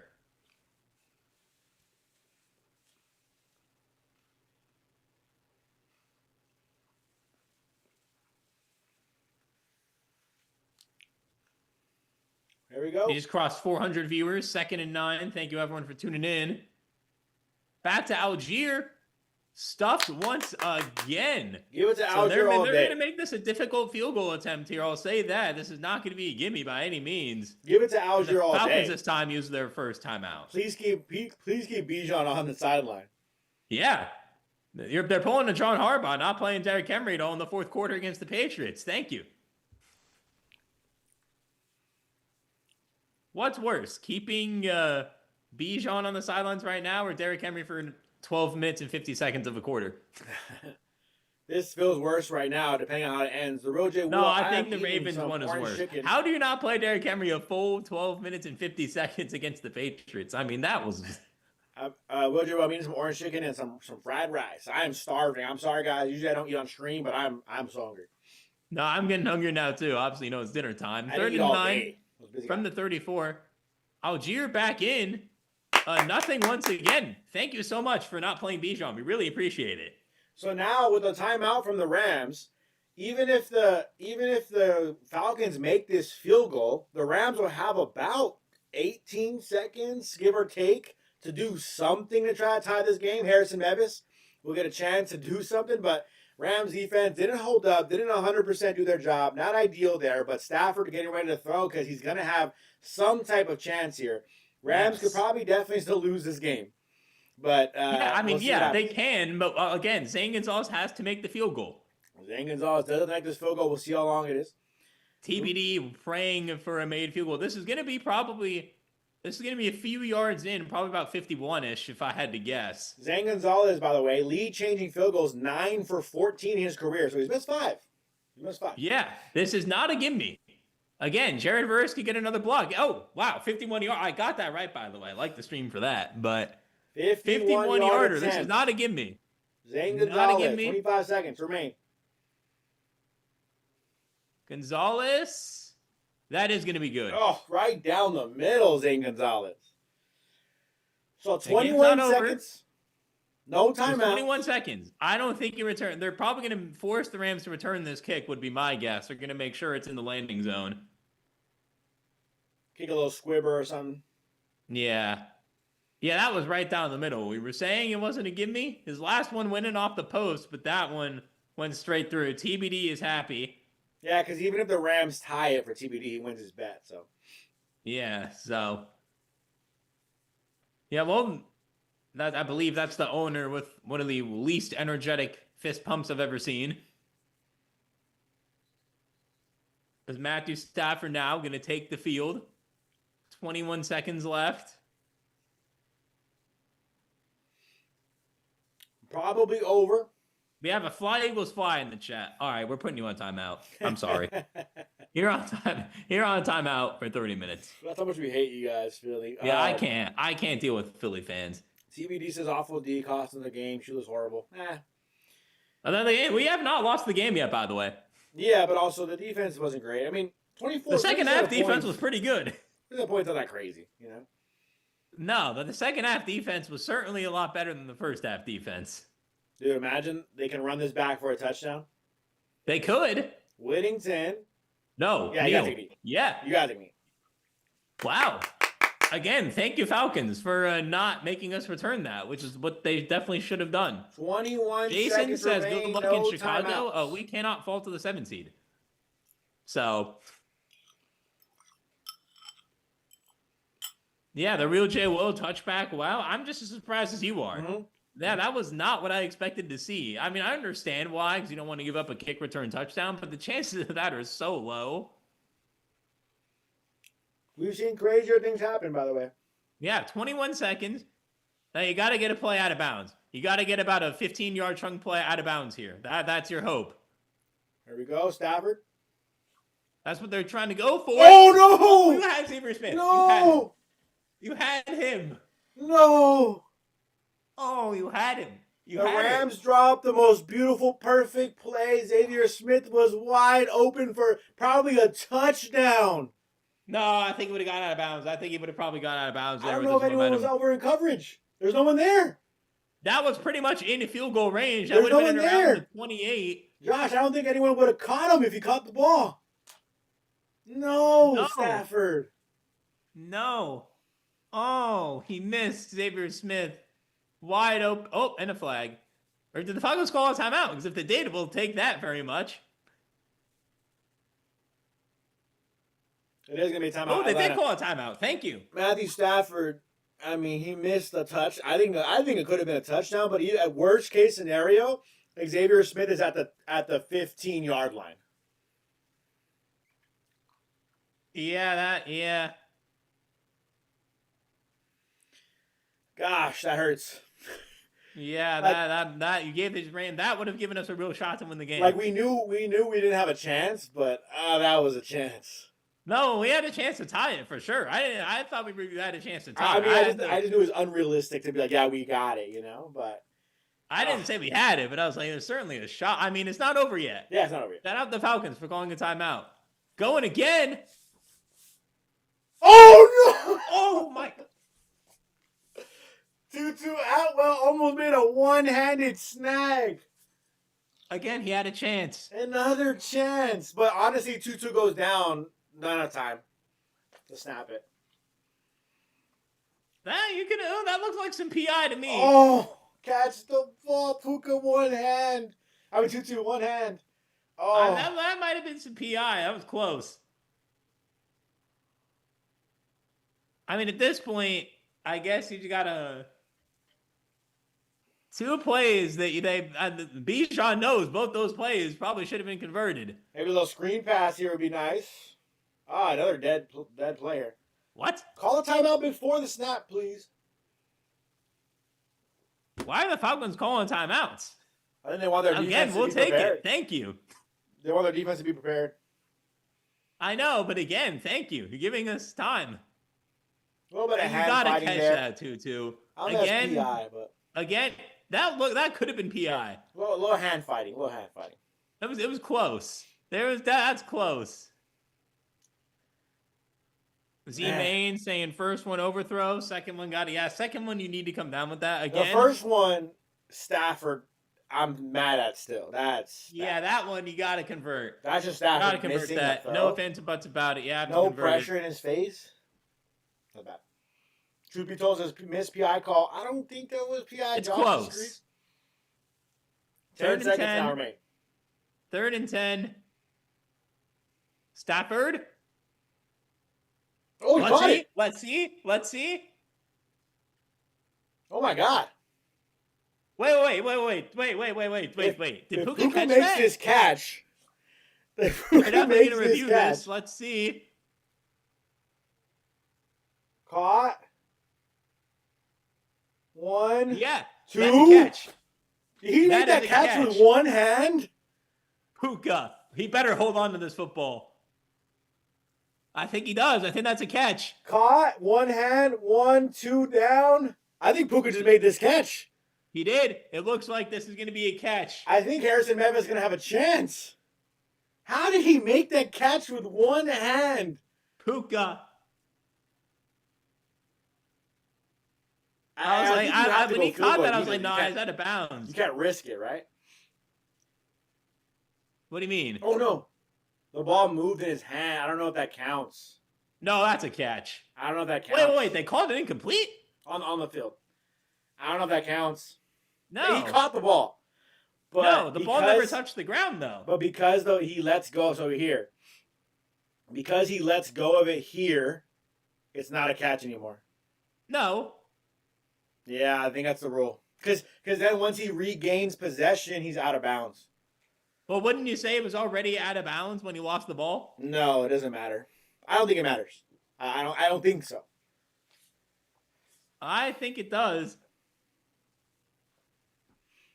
I don't think it matters. I think he's supposed to maintain possession the whole time. And Stafford even said it. Stafford even nodded his head no. Now, I don't think he caught that. I mean, he caught the ball. But I don't think it counts as a catch, unfortunately. It looks like he's out of bounds already when he... Take advantage of a timeout or take a couple bites. This is a crazy game, by the way. Yeah, he was out of bounds, he was, when that ball wobbled. I wasn't the only one who thought that.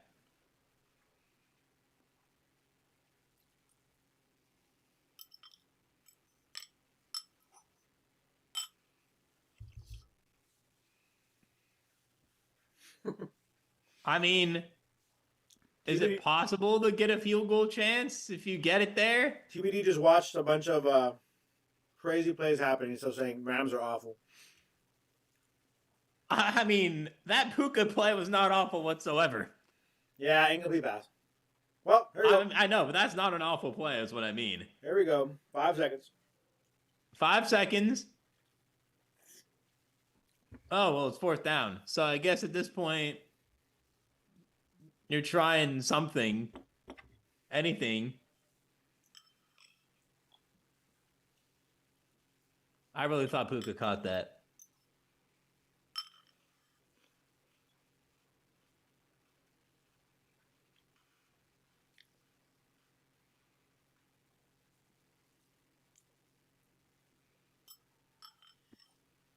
Man, I thought we had a real shot when as soon as they...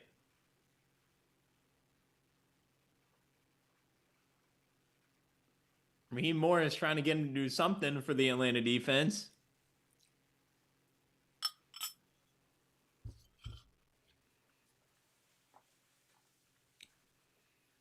Ferguson time for Manuel, maybe. And that's an interception. Oh, nope, it's incomplete. Either way, game's over. Yeah. Well, very tough loss for sure. I mean, I think what hurts is that you came back and you had a chance and you blew it, but the defense didn't really get a stop at the end there. I mean, can you expect the defense to completely stop Atlanta the entire second half? Congratulations, TBD, by the way. We'll take you just got some nice money. TD says, "I love the bowl clack." I know. I'm sorry. I never eat during the stream. I'm sorry. Well, I was starving. I just finished my whole bowl right now of orange chicken and rice. But the defense, it's very tough to ask the defense to come out in the second half and just completely shut down the offense, right? The defense held Atlanta's second half to 6 points. Yeah. They were much better in the second half. And by the way, that would have been out of bounds if Puka caught that with a second. Stafford could have just threw it to the left, though, I thought. That actually was an interception from... Are they going to say that's a pick? I don't know what they're watching right now. Is this game not over? I mean, the game's over anyway. Why are we putting a second back on the clock? They're going to make Atlanta take a knee, or maybe, I don't know. Or we're maybe going to, I don't know. Even if that's an interception, if I'm a referee, I'm trying to go home. Jay Ryan says, Stafford MVP my ASS. I think it's crazy to watch that game and be like, yeah, Stafford's a bum. I mean, the first half, he was bad. The first half, don't get me wrong. It was not great. No. But the MVP is a full season award. You have to give him credit for the full season, throwing 40 touchdowns and playing well. But the Rams, Niners Worldwide says, third place Rams. Good night. Yeah, no, the Rams have fallen off from possibly the number 1 seed to now being the 3rd seed in the NFC West. Hurts. It hurts. Yeah. It's not ideal. But you're 11-5. I mean, you're having a good season, and this team is good. They're just injured right now. No Devontae. No left tackle Eric Jackson. No right tackle Rob Havenstein. No right guard Kevin Dotson. And again, ask any team in the league to go without their top guys at left tackle, right guard, top receiver, or 1A, 1B receiver, whatever. It's hard. It's hard to overcome that. And the Rams couldn't do it, and they got to move on with that. You know. Yeah, they do. They do. And they're gonna go to the playoffs. They're gonna rest their starters next week, most likely. They'll go to the playoffs, and yes, they got a chance. CeeLo says excuses. All I'm saying is that when Alaric Jackson is healthy in the playoffs, don't be surprised to see the Rams play better than they just played tonight. Don't be surprised when Kevin Dotson's back and all these guys are healthy and Devontae Adams is back.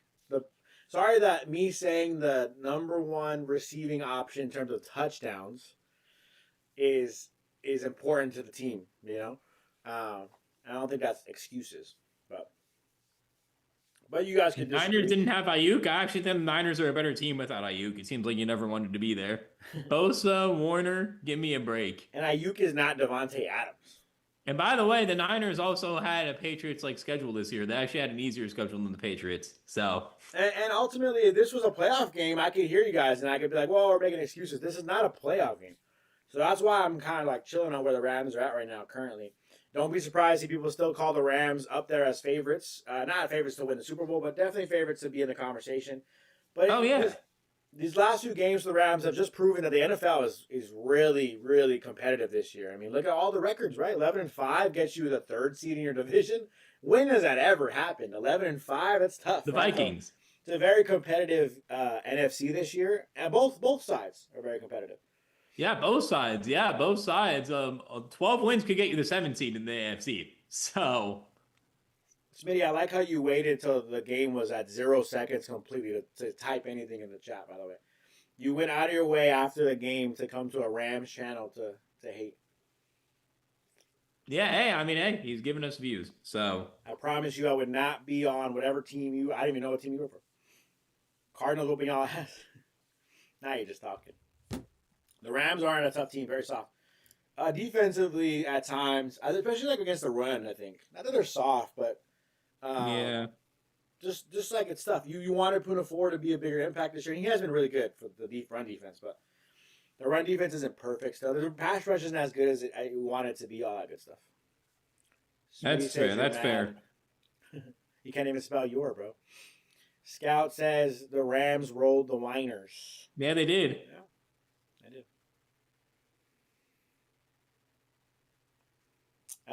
Rams got to get their stuff together. I think so. Yeah, like I said, I think next week it doesn't matter anymore, right? So who cares? You're probably going to go against the Cardinals with Jimmy G and a bunch of bench players, and then you got the playoffs. You're either going to go to Tampa or Carolina, or you're going to go to Philly. And that's where it is, and that's where it's going to be. And the Rams are going to have the win on the road. Yeah, and by the way, I did see something. The Falcons do win out. They can even actually still kick the Bucks out of the playoffs, even if the Bucks win, because the Falcons actually have the tiebreaker over the Bucks. Oh, wow. So even if the Panthers lose, they still could make the playoffs if the Falcons win. Just some stats. Matthew Stafford, 22 for 38, 269 yards, 2 touchdowns, 3 picks. Ended with a 64 rating, so a lot better. Kyren ended up with 13 for 92, 7.1 yards per carry, a much better second half. Yeah. Puka Nacua, 5 for 47 and a touchdown. T. Ferg, 2 for 54 and a touchdown. Xavier Smith, 4 for 67. Kyren, 3 for 38. Colby Parkinson, 6 for 53. Kanata Mumfield, 2 for 10. Nothing for Atwell, nothing for... And one big thing, Davis again, Allen. to talk about that, right? Puka Nacua has had, before this, 3 straight games with 165 receiving yards or more. And then this Yeah. game couldn't even crack 100. And not to say that he needs to do that every single game. It's not his fault either. But ultimately, I think that I got distracted by this guy's rings, right? Ultimately, I think we talked about that again. I keep repeating myself, but we said, can this O-line hold up in the pass game? Can they hold up in the run game? First half, not very good in the run game. Second half, Kyren was able to explode, and they did a better job in the second half blocking for the run. The pass game, offensively, they did okay at times. Stafford wasn't hitting the ground left and right, but he was running probably more than we've seen him run all year long. I mean, he was on the move more today than he was all year. And you could kind of notice that took a toll on him a little bit, but ultimately, And that is fair. They had a chance to come back, and they did. They blew it at the end there. Stafford again, that last throw, like that still haunts me a little bit if I'm him. Did Stafford lose the MVP? Someone asked earlier. I forgot what Drip Show asked. Did he just lose MVP? He might have. He might have lost the MVP. It was already close though. I mean, it was already a close conversation. And Drake may recency bias. Drake may just drops 5 touchdowns, and then Stafford throws 3 picks. So it's a recency bias. Sure, you can say that. Full season long, their numbers are still very close. Yeah, they are. They are. From the Falcons side of things, Kirk Cousins, 13 for 20, 126 yards, and a touchdown, not great. Bijan, 22 carries, 195 yards, 8.9 average, and a touchdown. Algier did nothing today. Did a good job on Algier. David Stills led the team in receiving yards, which that's what you want if you're the Rams. Kyle Pitts, 2 for 16. Drake London only got 2 targets. Yeah, so they did a good job covering those too. Off the stats you're saying, it sounds like they had a good game. Like they actually played pretty well. Yeah, I mean, I believe the Rams may have actually had more total yards than the Falcons. But 126 really was, plus 219. It really was Bijan that really took over. And Fabrizi, any haters in the comments, it's kind of funny. Like, everyone hated the comments. Like, you wait until the game's over. And the Rams are first round exit, we'll see. But you got to come back. Rams need to move on from Stafford. Whoa. If you're saying the Rams are first round exits, you got to come back. If the Rams win the playoffs, when we're live streaming, you got to come back and let us know. My bad, I was wrong. That's all I'm saying. Come back. And you got to own your take. You got to have take integrity. By the way, the Rams actually outgained the Falcons by 18 yards. Yeah. I mean, so the Rams had more yards than it was the 3 interceptions. It was the pick 6. That second half, too. The second half, the defense did a good job of holding them up.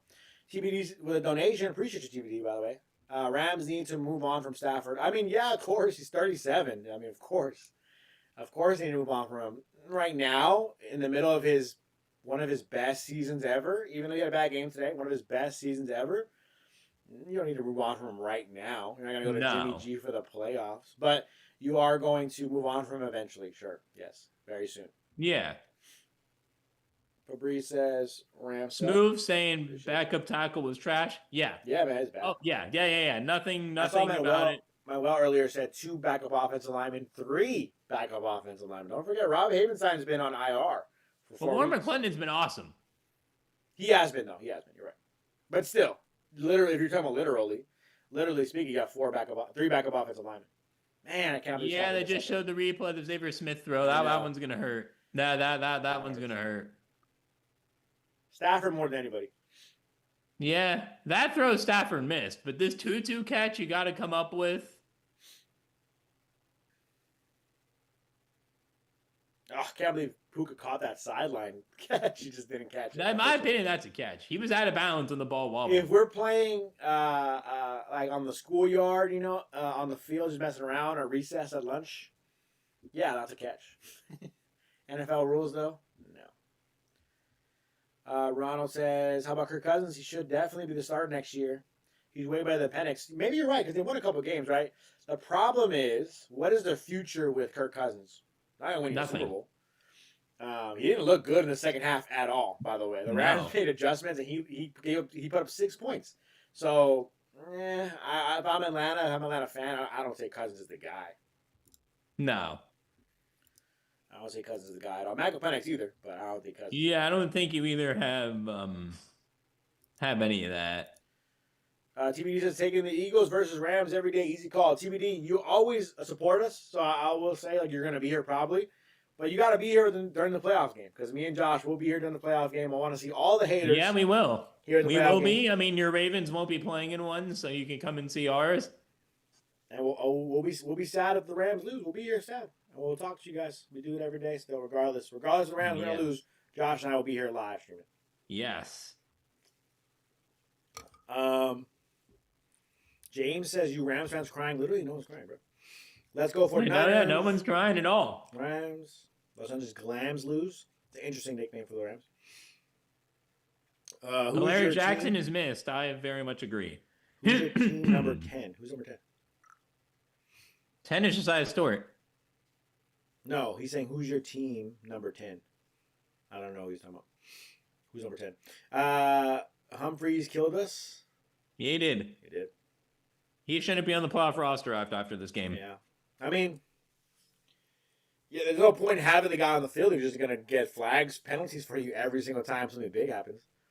I mean, you think about going back to that last touchdown the Rams had, right? That he took an extra, because of his penalty, the Rams still scored, but he took another 3 minutes off the clock because of that penalty. The Rams could have scored and had much more time to try to come back in this game, and instead they had 20 seconds because, again, that penalty. Yeah. No, I fully agree.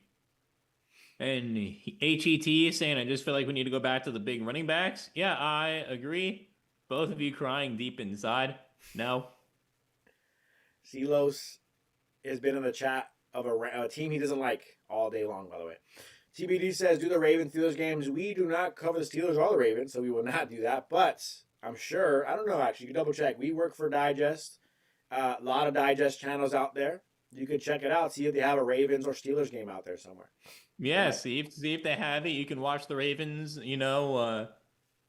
not make the playoffs. So,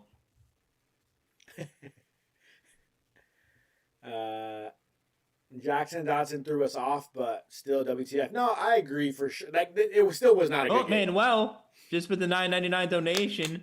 Thank you very much. I still like our chances if we're healthy in the playoffs. All these Rams haters in the chat always show up at the end of the games. Just remember when we win the Super Bowl. Good job, Josh. And Josh, thank you, Manuel.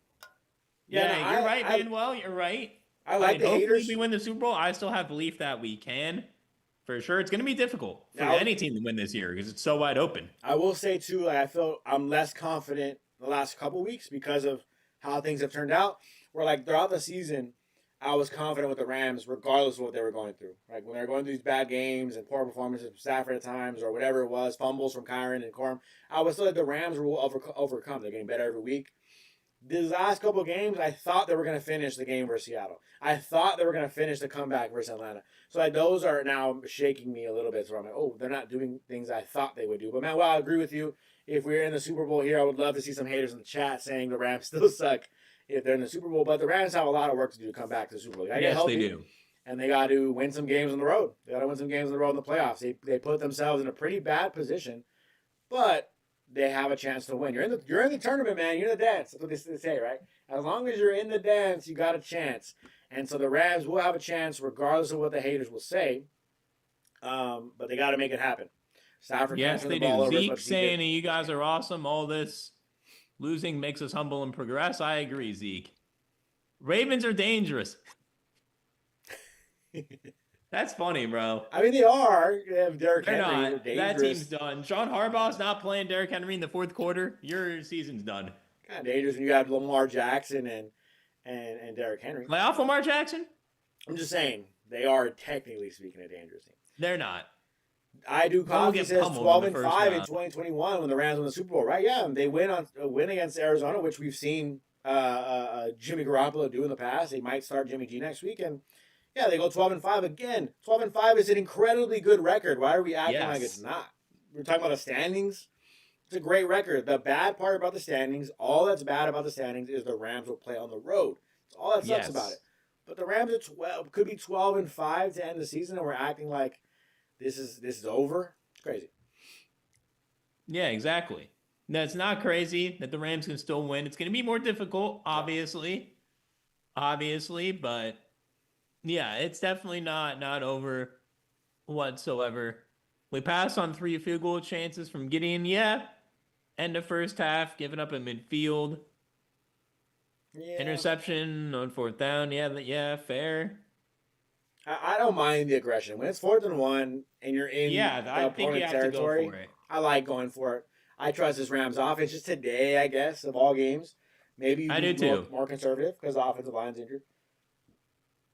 Phillips saying Rams will rest their starters against the Cardinals and be healthy and ready for the wild card. They made it harder on themselves, but they need to play their game. I'd rather the Rams lose. Now, yeah, I fully agree. Again, I fully. They made it harder on themselves, yeah, but winning the playoffs, yeah. Sean McVay has been a very good playoff coach. He always gets his teams ready. I do think you're going to see the starters rest. And I think that would be the right move.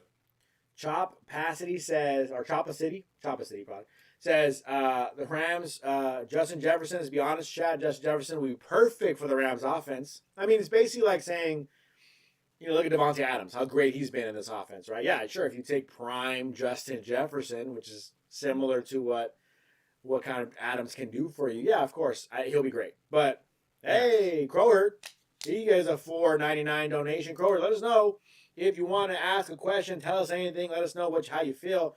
We will respond to it. Let us know you want us to talk about any topic at all. We appreciate your support. Thank you for the donation. Yes, thank you. Yes, we really do appreciate it. But, yeah, of course. Yeah, Justin, one of the best players in the league, adding to the Rams would be great for sure. But trading Devontae Adams for Justin Jefferson, that's never going to happen. No. You got to trade probably two or three first-round picks for Justin Jefferson. And even if you're that, even then, Minnesota would only do it if Jefferson was demanding a trade. Yeah, which he might. I wouldn't be surprised, bro. Max Brosmer and J.J. McCarthy, no. Philip says, Rams will rest their starters against the Cardinals to be healthy and ready for the wild card. They made it harder on themselves, but they need to play their game. I'd rather the Rams lose now. Yeah, at this point, again, it doesn't matter if you lose now at this point. You pretty much know where you're going to be. And there's still a chance that the 4th seed could change and you could end up playing the Panthers or whatever. But you can't be afraid of any teams. I'm afraid of the weather a little bit, but again, the Rams got to play who they got to play. And they did it themselves, and they'll be fine. Going back to last year, right? Going into the playoffs, were Rams fans really like, oh my gosh, we're away now. How can we win? Like that was never the thought process, right? You never thought we have a road game, we're not going to win. It's okay. We play who's in front of you. You play where the game is located, and you play who's in front of you. And the Rams will go in with that mentality, and I think the Rams again will have a chance against most teams in the playoffs. It'll be tough. I'm not saying it's an easy road to the playoff Super Bowl for the Rams, but it's going to be tough. But it doesn't. You can't say it's impossible for them to win. Like if you're saying the Rams have zero chance of winning, you're literally wrong. So, well, TD with another $1.99 donation. Thank you, TD. Rams are a tough out. Yeah, not afraid of any team. But yeah, I agree. Sean McVay is never afraid of any team whatsoever. I think it's the other way around. I think other teams don't want to see the Rams. No, they don't. No, when he gets to the playoffs, you're not hoping for any. I mean, maybe you're hoping for the Bucks or Panthers because it's a weaker opponent overall. But at the end of the day, as you said, Josh, you got to play whoever is in front of you. And you got to What's the play. Rams in division record? I believe it's 3-2. You got to play. Well, while you look that up, if you want to look it up on the side. Yeah, I'll look that up real quick. You got to play Seattle. You got to play the Rams. Like, you got to play these good teams. Green Bay is not like a bad team. Like, you got to play these teams to get to the Super Bowl. If you're the NFC, it's tough route. It is. It's a very tough route. Gideon, what did Gideon say? Lost Carolina and Atlanta by 3 points each. Stafford had 3 turnovers each game, pick 6 each game. No shot at MVP. No, I'm not saying that Stafford should win MVP. I'm not even going to argue with that anymore. Whatever. You want to say he's MVP, cool. If you want to say he's not, cool. If he does win MVP, I'm not going to be like, oh my God, he robbed Drake May. I'm not going to think that at all. I'm going to think, wow, no. Stafford played really well. And Drake May did too. We'll see what the voters say. But they both played well this season. I do think, as of right now, the odds, it might be even. Might be even, maybe leaning towards Drake May a little bit. Drake May, again, has to play next week because they have a shot at the 1 seed. Exactly. But I'm not. So Drake May, there's a shot. Drake May is going to pass Stafford in yards probably. Touchdowns, he's still 6 behind. Highly doubt he's going to throw 6 touchdowns. I think he's 7 behind now. So. Sorry, James. James says, so you're saying the 49ers suck? No, I just forgot to say them. The 49ers. You got to play the Bears. Like, every team is pretty I think solid. the Bears are a fraud. I'm just saying it. I don't see a world where the Bears' style of winning is the Niners, translates to the playoffs. The Niners' defense is injured, but like 38 against the Niners, a good shootout versus Purdy and McCaffrey in that squad. I mean, that's a good game. I think it's sloppy. It's not perfect football when you watch Chicago play, but their offense is scary, man. It is. I mean, that defense gets a lot of takeaways as well. But if that defense doesn't get takeaways, we saw they couldn't stop anything. Dex saying first of all, Dex, if you say it one more time, we're gonna put you on timeout just because you're spamming. But the Rams Cope is crazy to see live. Literally, what are we saying that's coping with the loss? We lost. They lost a game that actually. No one's saying we won. We lost for the playoff race. They're in the playoffs. Like, it is what it is. They lost. It was a bad game, but they were injured, and it's fine. We'll move on. Crowherd says, I'll just say you lost. By the way, this is a regular season game. Yeah. Again, just for a playoff game, you'd see us be a lot more annoyed. But regular season, I'm definitely annoyed. It's not what you want to see. But at the same time, you lost. You learn from it. Regular season. Rather it happen now. Rest your starters week 18. Get into the postseason. See who you play. And whatever happens, happens. I'll put him on time out, but what's it called? Who else said it? So Crowherd says, I'll just say we beat ourselves again. We get no favors from the refs. The non-call PI against Tutu. That was a close one. Saying it was a for sure missed call, but Josh called it live, so maybe you're right. I did think it was PI, but at the same time, that wasn't. Egregious. I've seen a lot worse not called as PI. It wasn't egregious. Yeah. I really believe that Puka had that catch. Unbelievable. Yeah, I thought he did too. Wait, is Puka on Twitter? No, and I need to see this. Did Puka tweet again? He tweeted. Puka really did the Rams a huge favor with the ref comments. No, I don't think he did anything again. Puka ran. I'm checking Puka Nacua's Twitter. No, Smitty's just talking smack. No way Puka win again on Twitter. We'll see. He said, Niners with BP will handle the fraud Rams. We'll see when the playoffs happen. Silos, are you a Rams fan? A Niners fan, by the way? Let me know. No, he did I got baited. Smitty's just talking schmack. I got baited into looking at Puka Nacua. Thank you for shouting that out. The Rams won in 2021, and the Niners fans. Smitty, you got me. Fair play. You got me, Smitty. I'll take that one. I got. It's okay. Want to keep pretending that doesn't mean anything. I Do Coffee says, let them hype up the Sea Chickens and the other one. Yeah, and that's the thing with Seattle is like, your quarterback's still Sam Darnold. Like, yeah, I don't trust Sam Darnold in the I'm not saying either. They're not a good team. They're a great team. They play super well, but are you really like 100,000% confident that Sam Darnold's gonna ball out? Somebody just got him. That's pretty funny. Yeah, you got me. I'll take that. TD says we lost, but we are in the playoffs. You better hope the team doesn't draw against Us. Yep, we lost tonight, 11-5, not going anywhere. Yep, TD, we're in the playoff. I mean, we're in the playoffs. I mean, it's going to be scary when it comes down to December and January football. Yes. Philip says, you're on drugs, Pete. You think that the 49ers are dangerous? The Sea Chickens, the Rams will be ready for the playoffs. Every team.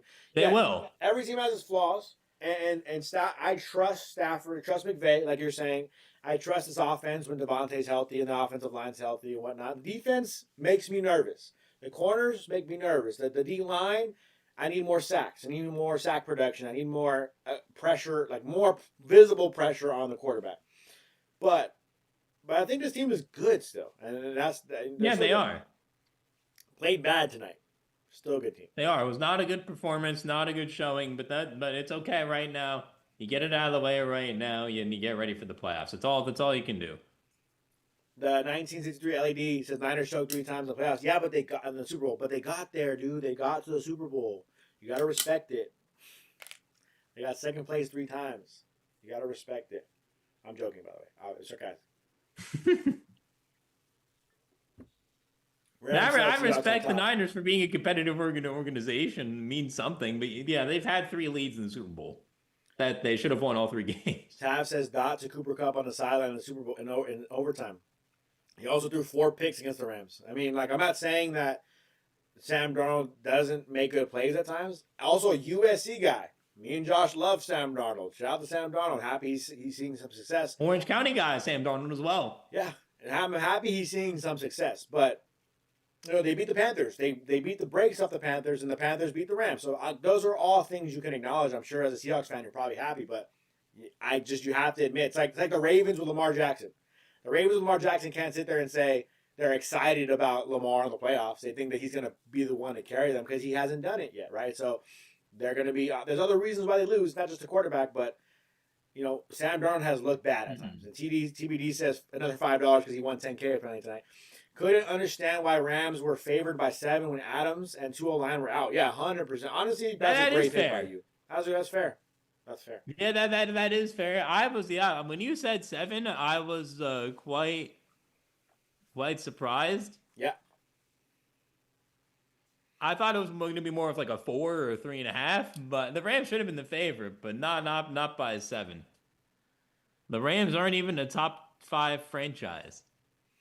That means nothing in 2025. Yeah. The Cowboys, I believe, have more rings than us, but we've been to, I think, like 5 NFC Championship games since they last won a Super Bowl, and they've been to 0. So, again, like I don't really know why that's relevant. TBD says the Patriots haven't been in the playoffs in 5 years. Congrats to them for making it again, but cool. If you have more Super Bowls than us, congrats. Manuel with a $20 donation. Thank you so much. Yes. In 2008, the Giants went on the road to beat the Bucks, the Cowboys, and then went to beat the Packers in Green Bay just to win the Super Bowl against the undefeated Patriots. That is true. They did.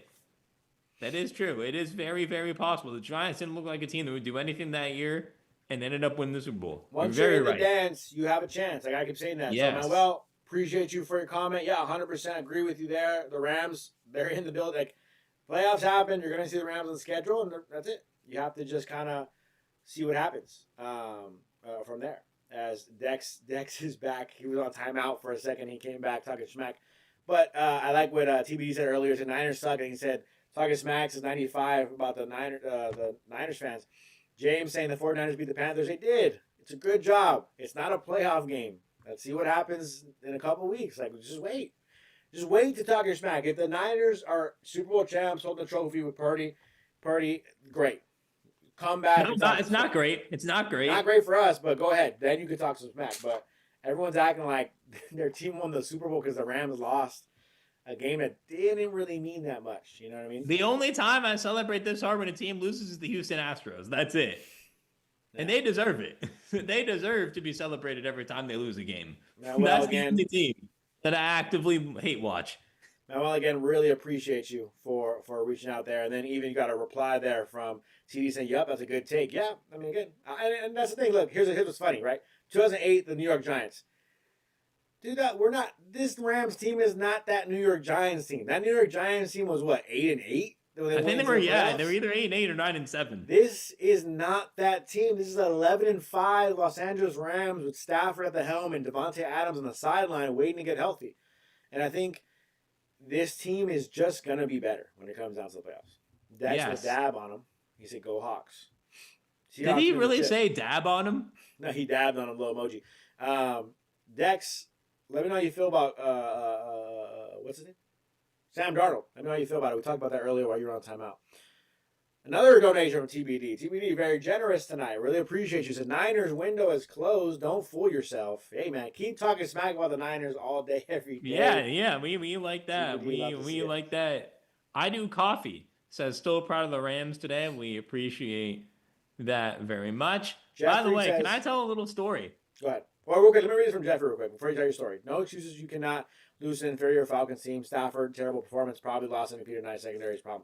100% agree with pretty much everything you said. Right? No excuses. But it's not necessarily excuses, just explaining why things happen. But the Rams still played bad despite those quote-unquote excuses. Yeah, they still played also bad still. And I agree with you there. It doesn't mean the season's over. That's all I'm saying. No. Season's not over by any means. So go ahead. The Rams look like they did early in the season? No. But at the same time, the season's not over. They have a chance to turn it around in the playoffs. But I got to tell a story real quick before we end. Go ahead. I was at a holiday party. Okay. Out and about, not a family holiday party, just, out and about. I start talking, and this guy comes up to me and whatever, we're just talking. Find out he's an Astros fan. Okay. And I'm like him already. Yeah, I don't like him already. And I was like, really? We were having a nice combo, we just happened to bump into each other and whatever. He was talking to my friend group. His friend group comes over. We start talking sports, and then all of a sudden he goes into how the Astros, he was like, it was proven they didn't cheat in the playoffs. It was proven they didn't cheat in the playoffs. And that's when my friend group and I, we were like, shut up, bye. And it's like, dude, that's actual cope in real life. Yeah. Yeah, like that is cope in real life. Deny reality. We're not denying reality here. We're acknowledging the Rams had a bad game. But you have to acknowledge Rams season is over. James says you're a Rams fans talk smack in Niners chats. I don't. I don't either. I don't. You know why I don't go on Niners chats? Because they're not in my head. I don't care about the 49ers. I just don't. I'm not even lying to you. 49ers have a great season. A lot of injuries. TBD, I'm going to give you a shout out right now. Great season. A lot of injuries. Still dealt with it. Great season. Better than the Rams right now, record-wise. Sure. Ultimately, I do not even think about the 49ers. I forgot they're in the playoffs. I'm not even going to lie to you. I do not think about the 49ers. I didn't forget that. I mean, if they play, I'm just going to say it now. You will never find a comment of me in a 49ers stream. I will never even be on the 49ers stream. TBD says, thank you for the stream, gents. Yes, it was a great evening for me. Appreciate the content. Niners still suck. Bleed blue. Yes. Go Dodgers. Go Dodgers. And since 1980, everything you said, TBD, I agree with you. Appreciate you. Even though you give us some hate, I still love your support of the channel. We really appreciate you here, TBD. A lot of donations tonight, TBD. Clap it up, everybody in the chat. W's in the chat. Yes, clap it up. For TBD. Yes. TD being very reasonable here says, congrats, TBD. Yeah, man, he won some money tonight. Hating on the Rams. Yeah, he actually won $10K. Fair play. He won some money. He gave us a little bit, so I'm happy with that. Appreciate you, TBD. Yeah. We'll take it. 100%. It's saying Niners easy ass schedule. Yes. Maybe. I don't care, though. I don't even care enough to see their schedule. I don't know who they played. Yeah, I couldn't tell you their full schedule. I know they they had an similar easy teams schedule, to the Rams, right? Because they're in the same division. So, okay. Dex saying I'm in all the NFC West chats. That's fair. If you're in every chat, that's fair. You're a generational hater then, Dex. Now I'll give you some credit for that. Yeah, that is fair. If you're in every chat, I can't really hate on that. I can't. The 1963 LED says I only hate the Niners fans that go for the Dodgers. Also. Oh yeah. Worst combo. I don't know any like that, but I know there are some that are like. No, I know some people like that. Although it's the worst combo in sports. It's the worst combo. It is. To be repping SF, to say BLA, and then go ahead and wear Dodgers gear is crazy. Yeah, it is. It's a bad combo. Philip saying LA is a great sports city. Dodgers back-to-back World Series. Rams Super Bowl threats every year. Lakers have won 17 NBA titles. Looks like with the way they're playing right now, going to stay at 17. Unfortunately, I was high on the Lakers. Like 3 weeks ago, the Lakers looked like a real championship contender, and then all of a sudden, we forgot how to play defense. Austin Reeves is out for a month, and yeah. It's not pretty. I will say this real quick. One thought on the Lakers. Do you think they go for Giannis? I don't even know if that, because it would gut our depth. I don't know if LeBron, Luka, and Giannis at this, because the Bucks don't want LeBron. The Bucks would just waive him. Yeah. So, like, at this point, we would have to trade Reeves. It's Reeves, probably Rui, Connect. Vandos isn't going to play. Actually, Vando has hit in threes lately, and we still can't win. TD says, with $2 donation, says, Ramley, we are in the playoffs. Let's go, TD. Appreciate you. We're in the playoffs. Can't wait till that goes down. It's going to be a fun time to see who wins. Is it Seattle? Is it the Niners? Like, this is really exciting. I can't remember the last time all three teams in the division were in the playoffs. I know we're missing Arizona. Sorry, Arizona. Diane says Arizona is ASS. Might have to agree with you. They are. But truthfully, this is a crazy, exciting time for the NFC West. Can we all agree with that? This is an exciting time to see who can actually come on top when it matters most. All three teams, really good, similar records. This is the closest we're going to get. Now, if the Niners lose, what are they going to say? Injured, defense hurt. Yeah, I can't wait for that. They're gonna go. I cannot wait for that. If the Niners lose, I want to see everyone in chat. If the Niners game is before our game, if they don't get the 1 seed and they lose, if the Seahawks lose, and what are they gonna say? I don't know. Maybe they never liked Sam Darnold. They wish they can get rid of the LA kid. Who knows? But it's gonna be an interesting, fun time, and I'm just hoping the Rams can end up, on top, so we can be the ones laughing at everybody else. But we'll wait and see. For now, we'll be laughed at instead, Josh, and we'll have to end this. Yeah, we got to be laughed at. Krause saying Grossi in this chat is crazy. Yeah, he rated us earlier. Shout out to Tom once again. Thank you so much. I believe it's his third time rating us. We appreciate that. We're like his favorite channel, it feels like. Yeah, Tom, if you ever come across a video, we really appreciate it. I've been watching Tom for a few years now. He's so close to 1 million subscribers, by the way. So if you're not subscribed, help him get to 1 million by the end of the football season, because I definitely believe he deserves it for sure. Been going at it for a long time. And you all should subscribe to us right now if you're not already. You should subscribe, like the stream, share the channel, do all that. Stay tuned for our daily videos coming back tomorrow. Shorts, we're going to be posting more. Not going to put a daily label on those just yet. We're still, figuring out everything to do with those, making them the best they could possibly be. So for now, still in the early stages there, but make sure to go and support those. Yeah. 100% agree with everything Josh said. Echoes that. Appreciate all of you guys for talking smack in the comments, for hyping up the Rams as well in the comments. All the donations, every single dollar, every single penny that was donated today. Yes. Absolutely thankful beyond words can describe. Thank you all so much for supporting the channel. Josh and I both. I want you guys all to know that it means the world to both of us. Yes. We definitely feel that way. So appreciate everyone for tuning in. Subscribe before you're on your way out. Other than that, we'll see the Rams in the playoffs. Yeah, see you next week as well for the stream, and we'll be back tomorrow with a long-form video. Yep. Thank you, everyone, for watching. Peace out, TD. Thank you so much. I really appreciate it. Brock Purdy is overrated. I agree. And on that note. Yes. And on that note. Yeah. All right, guys. Appreciate all you guys for your support. Thank you all again. We will be back next week. We'll be back during the week for the videos, like Josh said, and we're out. That's it. Thank you. Happy New Year to everybody as well. Because our next stream will be 2026. So the next time you see us live will be in 2026. Wishing everybody a Happy New Year. Even Niners fans. To everyone. Have a safe New Year's as well. Be smart out there. Yes. Be safe in the LA area. It might be pouring rain. So really be careful. All right. We'll call it there. We'll see you guys. Yes.